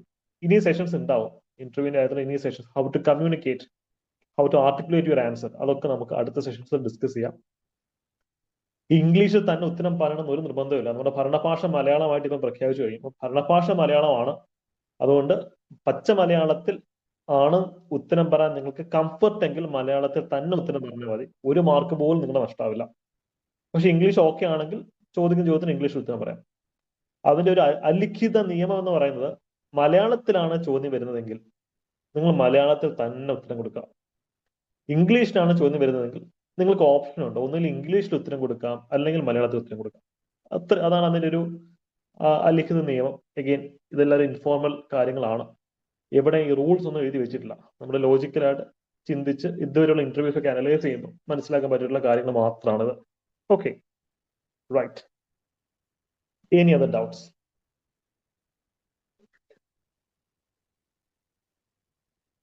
ഓക്കെ, ഞാനൊരു ചെറിയൊരു സ്റ്റോറിയും കൂടെ പറഞ്ഞിട്ട് ക്ലാസ് വൈൻഡ് അപ്പ് ചെയ്യാം. കഴിഞ്ഞ LSTD ഇന്റർവ്യൂവിന്റെ സമയത്ത് ഒരു സ്റ്റുഡന്റിന്റെ അടുത്ത് ഇത് നല്ല രീതിയിൽ ആൻസർ ചെയ്യുന്ന കൂട്ടത്തിലായിരുന്നു. Lady candidate. അപ്പോ ഇന്റർവ്യൂ ബോർഡ് ചോദിച്ചൊരു ചോദ്യം പോഷ് ആക്ടിനെ പറ്റിയായിരുന്നു, അല്ലെ? പോഷ് ആക്ട് ഫീമെയിൽ എംപവർമെന്റിന് വേണ്ടി ഗവൺമെന്റ് വന്നിട്ടുള്ള ആക്ട് ആണ് പോഷ് ആക്ട്, അല്ലെ? എന്താണ് പോഷ് ആക്ട്? എന്താണ് പോഷ് ആക്ട്? എന്താണ്? Yes, prevention of sexual harassment at work place act, അല്ലെ? നമ്മൾ ജോലി ചെയ്യുന്നിടത്ത് നമുക്കെതിരായിട്ടുള്ള സെക്ഷൽ ഹാരാസ്മെന്റിനെ തടയാനുള്ള നിയമമാണ്. അപ്പൊ ഇതിനെപ്പറ്റി ചോദ്യങ്ങളൊക്കെ ചോദിച്ചു, കാര്യങ്ങളൊക്കെ ഡീറ്റെയിൽ ഡിസ്കസ് ചെയ്ത് കാര്യങ്ങൾ കഴിഞ്ഞു. പിന്നെ അതിനുശേഷം വന്നിട്ടുള്ള ചോദ്യങ്ങൾ ഓഫീസിലെ കൊളീഗ്സ് ഒക്കെ എങ്ങനെ ഉണ്ടെന്നുള്ളതാണ്. അതിനൊരു പ്രൊഫഷണൽ രീതിയാണ് ചോദിച്ചത്. അപ്പൊ ഇദ്ദേഹം ഒരു പോസ്റ്റ് ആക്ട് റിലേറ്റഡ് ചോദ്യമാണ്. അപ്പൊ ഇദ്ദേഹം പറഞ്ഞു ഓഫീസിലെ കൊളീഗ്സിനെ വളരെ ഡീസന്റ്, വളരെ നല്ല മനുഷ്യനാന്ന് പറഞ്ഞു. അപ്പൊ ഇന്റർവ്യൂടെ കുറെ സമയത്ത് ചിരിച്ചിട്ട് പറഞ്ഞു അതല്ല ഞാൻ ഉദ്ദേശിച്ചത്, നിങ്ങളുടെ ഒരു പ്രൊഫഷണൽ വർക്ക് സ്പേസിനെ കുറിച്ച് പറയാനാണ് ഉദ്ദേശിച്ചതെന്ന് പറഞ്ഞു. അപ്പൊ അദ്ദേഹം അവിടെ ആക്ച്വലി ചമ്മിപ്പോയി. പക്ഷെ ആ ഒരു സിറ്റുവേഷൻ കംപ്ലീറ്റ്ലി പോസിറ്റീവായിട്ട് മാറ്റിയെടുക്കാൻ സാധിച്ചു. ഒരു ഫണ്ണി സിറ്റുവേഷൻ ആയിരുന്നു. അപ്പൊ ഇതുപോലെയൊക്കെയുള്ള ട്വിസ്റ്റ് ആൻഡ് ടേൺസ് ഇന്റർവ്യൂവിൽ സംഭവിക്കും. പക്ഷെ ഇവിടെ അദ്ദേഹം ചെയ്തൊരു ഹൈലൈറ്റ് എന്താന്ന് വെച്ച് കഴിഞ്ഞാൽ, സ്ട്രെസ്ഫുൾ ആവാനോ അല്ലെങ്കിൽ ടെൻഷൻ പുറത്താണെങ്കിൽ അയ്യോ അബദ്ധം പറ്റിപ്പോയി എന്ന് പറഞ്ഞ് ഇതാവാനും നിന്നില്ല. വളരെ ഫണ്ണി ആയിട്ട് ആ ഒരു ഇന്റർവ്യൂവിനെ സ്റ്റീർ ചെയ്തു. ഇതുപോലെ ധാരാളം എക്സാമ്പിൾസ് ഉണ്ട്. മറ്റൊരു സ്റ്റുഡന്റ്, അദ്ദേഹം നന്നായിട്ട് സംസാരിക്കുന്ന കൂട്ടത്തില്ല. ഒരു കാര്യത്തിനെ പറ്റി ചോദിച്ചാൽ കുറച്ച് പരത്തി ആൻസർ പറയാറുള്ളൂ. അപ്പൊ അവന്റെ ഇങ്ങനെ ഇന്റർവ്യൂ എടുത്തുകൊണ്ടിരുന്നപ്പോഴത്തേക്കും അദ്ദേഹം വീക്ക്നെസ്സിന് സെഗ്മെന്റ് ചെയ്തിരുന്നു ടോക്റ്റീവ് എന്നുള്ളതാണ്. ടോക്റ്റീവ് ചോദ്യം ചോദിച്ചപ്പോഴത്തേക്കും സൈക്കോളജിസ്റ്റ് ആണെന്ന് അദ്ദേഹം ചോദിച്ചു, നിങ്ങൾ ഈ ചോദ്യത്തിന് ഉത്തരം കുറച്ച് ചുരുക്കി പറഞ്ഞുകൂടായിരുന്നു എന്ന് ചോദിച്ചു. അപ്പൊ അദ്ദേഹം പറഞ്ഞു ഐ എം വെരി സോറി, ഞാൻ എന്റെ വീക്ക്നെസ്സിനകത്ത് എഴുതും ടോക്റ്റീവ് എന്ന് ഞാൻ വീക്ക്നെസ്സിനകത്ത് എഴുതിയിട്ടുണ്ടായിരുന്നു, ഇത് ആക്റ്റീവ്ലി ഓവർകം ചെയ്യാൻ ട്രൈ ചെയ്തുകൊണ്ടിരിക്കാന്ന് പറഞ്ഞു. അപ്പം ആ ഇന്റർവ്യൂ വളരെ പോസിറ്റീവായിട്ട് അങ്ങ് മാറി. ഇയാൾ ഇൻട്രോസ്പെക്ഷൻ ചെയ്യുന്ന ഒരു കൂട്ടത്തിലാണ്, അയാൾക്ക് ഇങ്ങനെ പ്രശ്നം ഉണ്ടെന്ന് അറിയാം. അപ്പം കുഴപ്പമില്ല, അയാൾ കറക്റ്റ് ചെയ്തോളൂ എന്നുള്ള രീതിയിൽ അവർ പരസ്പരം ഇങ്ങനെ സംസാരിക്കുകയും ചെയ്തു. എന്നിട്ട് പറഞ്ഞു അദ്ദേഹത്തിന് ഇന്റർവ്യൂ ടോപ്പ് മാർക്ക് ഉണ്ടായിരുന്നു. പിന്നെ ക്ലാസിക്കൽ എക്സാമ്പിൾ, ഞാൻ എല്ലാ വിദ്യാർത്ഥികളും മാതൃകയാക്കാൻ പറയുന്നത് കഴിഞ്ഞ എക്സൈസ് ഇൻസ്പെക്ടർ ബാച്ചിലെ ഒരു സ്റ്റുഡന്റിന്റെ സ്റ്റോറിയാണ്. അദ്ദേഹത്തിന് back to back unknown questions ചോദിച്ചുകൊണ്ടിരുന്നത്. ചോദ്യം ചോദിക്കും, അതിന് ഉത്തരം അറിയില്ല, ഐ എം സോറി സാർ, എനിക്ക് അറിയില്ല, ഞാൻ പഠിച്ചോളാം. വേറൊരു ചോദ്യം ചോദിക്കും, അത് ഒരു പരസ്പര ബന്ധമുള്ള ചോദ്യങ്ങൾ, എനിക്ക് അതിന്റെ ഉത്തരം അറിയില്ല സാർ, ഞാൻ അത് അപ്ഡേറ്റ് ചെയ്തോളാം. വേറൊരു ചോദ്യം ചോദിച്ചു, അത് ഞാൻ പഠിക്കേണ്ടുന്ന ഒരു ചോദ്യമാണ്, ഞാൻ അത് പഠിച്ചിട്ടില്ല, എനിക്കൊരു ഉത്തരം അറിയില്ല, അപ്ഡേറ്റ് ചെയ്തോളാം. ഒരു പരസ്പര ബന്ധമുള്ള ചോദ്യങ്ങൾ ബാക്ക് ടു ബാക്ക് ചോദിച്ചു, പക്ക ഒരു പ്രഷർ ഇന്റർവ്യൂയിലേക്കാണ് നയിച്ചത്. അവസാനം നിങ്ങൾക്ക് എന്തെങ്കിലും അറിയാമോ എന്ന് ചോദിച്ചിട്ട് അദ്ദേഹത്തെ പറഞ്ഞേക്കുമായിരുന്നു. ഇന്റർവ്യൂ ആയിട്ട് അദ്ദേഹം വിളിച്ചിട്ട് ഭയങ്കര ഫ്രസ്ട്രേറ്റഡ് ആയിട്ട് പറഞ്ഞു, എനിക്ക് മെയിൻസിന് മാർക്കുണ്ട് സാർ, പറഞ്ഞ നേരം റാങ്ക് ലിസ്റ്റിൽ ഉണ്ടാവും, പക്ഷെ ഇന്റർവ്യൂ പൊളിഞ്ഞുപോയി എന്നുള്ള വിഷമത്തിലാണ് അദ്ദേഹം പറഞ്ഞത്. ഞാൻ ഇന്റർവ്യൂ ഒക്കെ പോയി. പക്ഷെ അദ്ദേഹം നല്ല ഇന്റർവ്യൂ പെർഫോമർ ആയിരുന്നു. നമ്മൾ മോക്ക് ഇന്റർവ്യൂ എടുക്കുമ്പോൾ അറിയാലോ. അപ്പം മോക്ക് ഇന്റർവ്യൂ നോക്കുന്ന ആളാണ്, ഇയാൾ പെർഫോം ചെയ്യാൻ തോന്നിയാൽ അയാൾ പെർഫോം ചെയ്യാറുണ്ട്. പൊതുവെ അപൂർവമായിട്ട് മാത്രമേ നമ്മൾ ജഡ്ജ്മെന്റ് തെറ്റാറുള്ളൂ, അല്ലെങ്കിൽ അവർക്ക് നല്ല ടോപ്പ് മാർക്കിന് കിട്ടാറുണ്ട്. പക്ഷെ ഇന്റർവ്യൂ റാങ്ക് ലിസ്റ്റ് വന്നപ്പോൾ അദ്ദേഹത്തിന് നല്ല ടോപ്പ് റാങ്ക് ആയിരുന്നു ഉണ്ടായിരുന്നത്. 13 മാർക്ക് ടോപ്പ് മാർക്ക് അദ്ദേഹത്തിന് വീണിരുന്നു ഇന്റർവ്യൂവിന്. നമ്മൾ പ്രതീക്ഷിച്ച പോലെ ഒന്നും പ്രശ്നം ഉണ്ടായില്ല. അതും നമ്മൾ അനലൈസ് ചെയ്യുമ്പോൾ മനസ്സിലാവുന്ന ഒരു കാര്യം, ഒരു പ്രഷർ ഇന്റർവ്യൂ ആണ് ഇന്റർവ്യൂ ബോർഡ് നടത്തിയത്. ഇയാളൊരു പ്രഷർ സിറ്റുവേഷനിൽ, ഒരു ക്രൈസിസിൽ എങ്ങനെ ബിഹേവ് ചെയ്യുന്നു എന്നാണ് ഇന്റർവ്യൂ ബോർഡ് ചെക്ക് ചെയ്തത്. അല്ലാതെ അന്ന് ഉസ്ബെക്കിസ്ഥാന്റെ എന്തോ കാര്യങ്ങൾ ചോദിച്ചു, അതൊന്നും ആൻസർ അറിയേണ്ട കാര്യമില്ല. അതൊന്നും ഒരു ബ്യൂറോക്രാറ്റാകുമ്പോൾ വ്യക്തി അതൊന്നും അറിഞ്ഞിരിക്കേണ്ട ചോദ്യങ്ങളല്ല. പക്ഷെ അയാൾ ഒരു ക്രൈസിസിന്, ഒരു പ്രോബ്ലത്തിന് എങ്ങനെയാണ് ഡീൽ ചെയ്തതെന്നുള്ളതാണ് ഇന്റർവ്യൂ ബോർഡ് ചെക്ക് ചെയ്തത്. അദ്ദേഹം വളരെ സ്ട്രെസ്ഫുൾ ആയിരുന്നു, ആങ്സൈറ്റി ഉണ്ടായിരുന്നു, പക്ഷെ അതൊന്നും അദ്ദേഹം പുറത്ത് കാണിച്ചില്ല. ചിരിച്ചുകൊണ്ട് വളരെ കൂളായിട്ട്, ബോഡി ലാംഗ്വേജിൽ വലിയ ഫ്ലക്ച്വേഷൻസ് ഒന്നും വരുത്താതെ, ശബ്ദം ഇടറാതെ ത്രൂ ഔട്ട് ഇന്റർവ്യൂ ബോർഡിൽ പെർഫോം ചെയ്തു. അതാണ് ആ മാർക്കായിട്ട് കൺവേർട്ട് ചെയ്തത്. അതുകൊണ്ടാണ് ഞാൻ നിങ്ങളുടെ അടുത്തും പറയുന്നത്, ഒരു ചോദ്യത്തിന് ഉത്തരം പറയാൻ പറ്റിയില്ലെങ്കിലും ബേജാറാവരുത്. നമുക്ക് മാർക്കായിട്ട് കൺവേർട്ട് ചെയ്യാൻ പറ്റും ത്രൂ അവർ പേഴ്സണാലിറ്റി. നിങ്ങളുടെ അറിവ് ഓൾറെഡി അളന്നു കഴിയും ത്രൂ പ്രിലിംസ് ആൻഡ് മെയിൻസ്. ഇനി അവർ നിങ്ങളത് ചെക്ക് ചെയ്യാൻ പോകുന്നത്, ഒരു വ്യക്തി എന്നുള്ള രീതിയിൽ നിങ്ങളെ വിശ്വസിക്കാൻ കൊള്ളാമോ, നിങ്ങൾ സ്ട്രെസ് മാനേജ് ചെയ്യാൻ ഓക്കെ ആണോ, അല്ലെങ്കിൽ can you work under pressure. പ്രഷറിന് അണ്ടറിൽ നിങ്ങൾക്ക് പെർഫോം ചെയ്യാൻ പറ്റും. യൂണിഫോം ജോബിന് പ്രത്യേകത പ്രഷറിന് അണ്ടറിൽ പെർഫോം ചെയ്യാൻ പറ്റണം. അപ്പം അത് നിങ്ങളെ കൊണ്ട് സാധിക്കും എന്നൊന്ന് പ്രൂവ് ചെയ്ത് കൊടുത്താൽ മതി, മാർക്കൊക്കെ ഓട്ടോമാറ്റിക്കായിട്ട് വന്നോളും. നിങ്ങൾ അവിടെ ആക്ട് ചെയ്യാൻ നിൽക്കേണ്ട, കള്ളം പറയാൻ നിൽക്കേണ്ട, ഒന്നും നിങ്ങൾക്ക് ഇല്ലാത്ത ഒരു ക്വാളിറ്റിയോട് പ്രൊജക്ട് ചെയ്യാൻ നിൽക്കേണ്ട. സത്യസന്ധമായിട്ട് മാത്രം ഇന്റർവ്യൂ അറ്റൻഡ് ചെയ്താൽ. Okay, yes yes Asif, definitely അത് ആഡ് ചെയ്യട്ടോ, അത് ആഡ് ചെയ്യാം. ഇപ്പം ഈ പ്രൈവറ്റ് ട്യൂഷൻ സെന്ററിലൊക്കെ വർക്ക് ചെയ്യുന്ന വ്യക്തികൾക്ക് ജോബിന്റെ അവിടെ അത് ആഡ് ചെയ്യാൻ പറ്റും. എല്ലാവർക്കും അത് ആഡ് ചെയ്യാം കേട്ടോ. അപ്പോ ഇത്രയാണ് എനിക്ക് ഇന്നത്തെ ഒരു ക്ലാസ്സിൽ പറയാനുള്ളത്. നിങ്ങൾക്ക് ഫ്രീ ഇന്റർവ്യൂ കോച്ചിങ് വേണമെന്നുണ്ടെങ്കിൽ ഉറപ്പായിട്ടും നമ്മുടെ ടെക്നിക്കൽ ടീമിനെ ടെലിഗ്രാമിൽ ഒന്ന് കോൺടാക്ട് ചെയ്താൽ മതി. ഇതാണ് നമ്പർ 8891041935. ഇതിൽ കോൺടാക്ട് ചെയ്ത് കഴിഞ്ഞാൽ ഇന്റർവ്യൂ ബാച്ചിൽ നിങ്ങൾ ആഡ് ചെയ്തോളും. ബയോഡേറ്റ എനിക്ക് അയച്ചു തന്നാൽ മതി, അവർ ഐ ഡി നിങ്ങൾക്ക് പ്രൊവൈഡ് ചെയ്യുന്നതായിരിക്കും കേട്ടോ.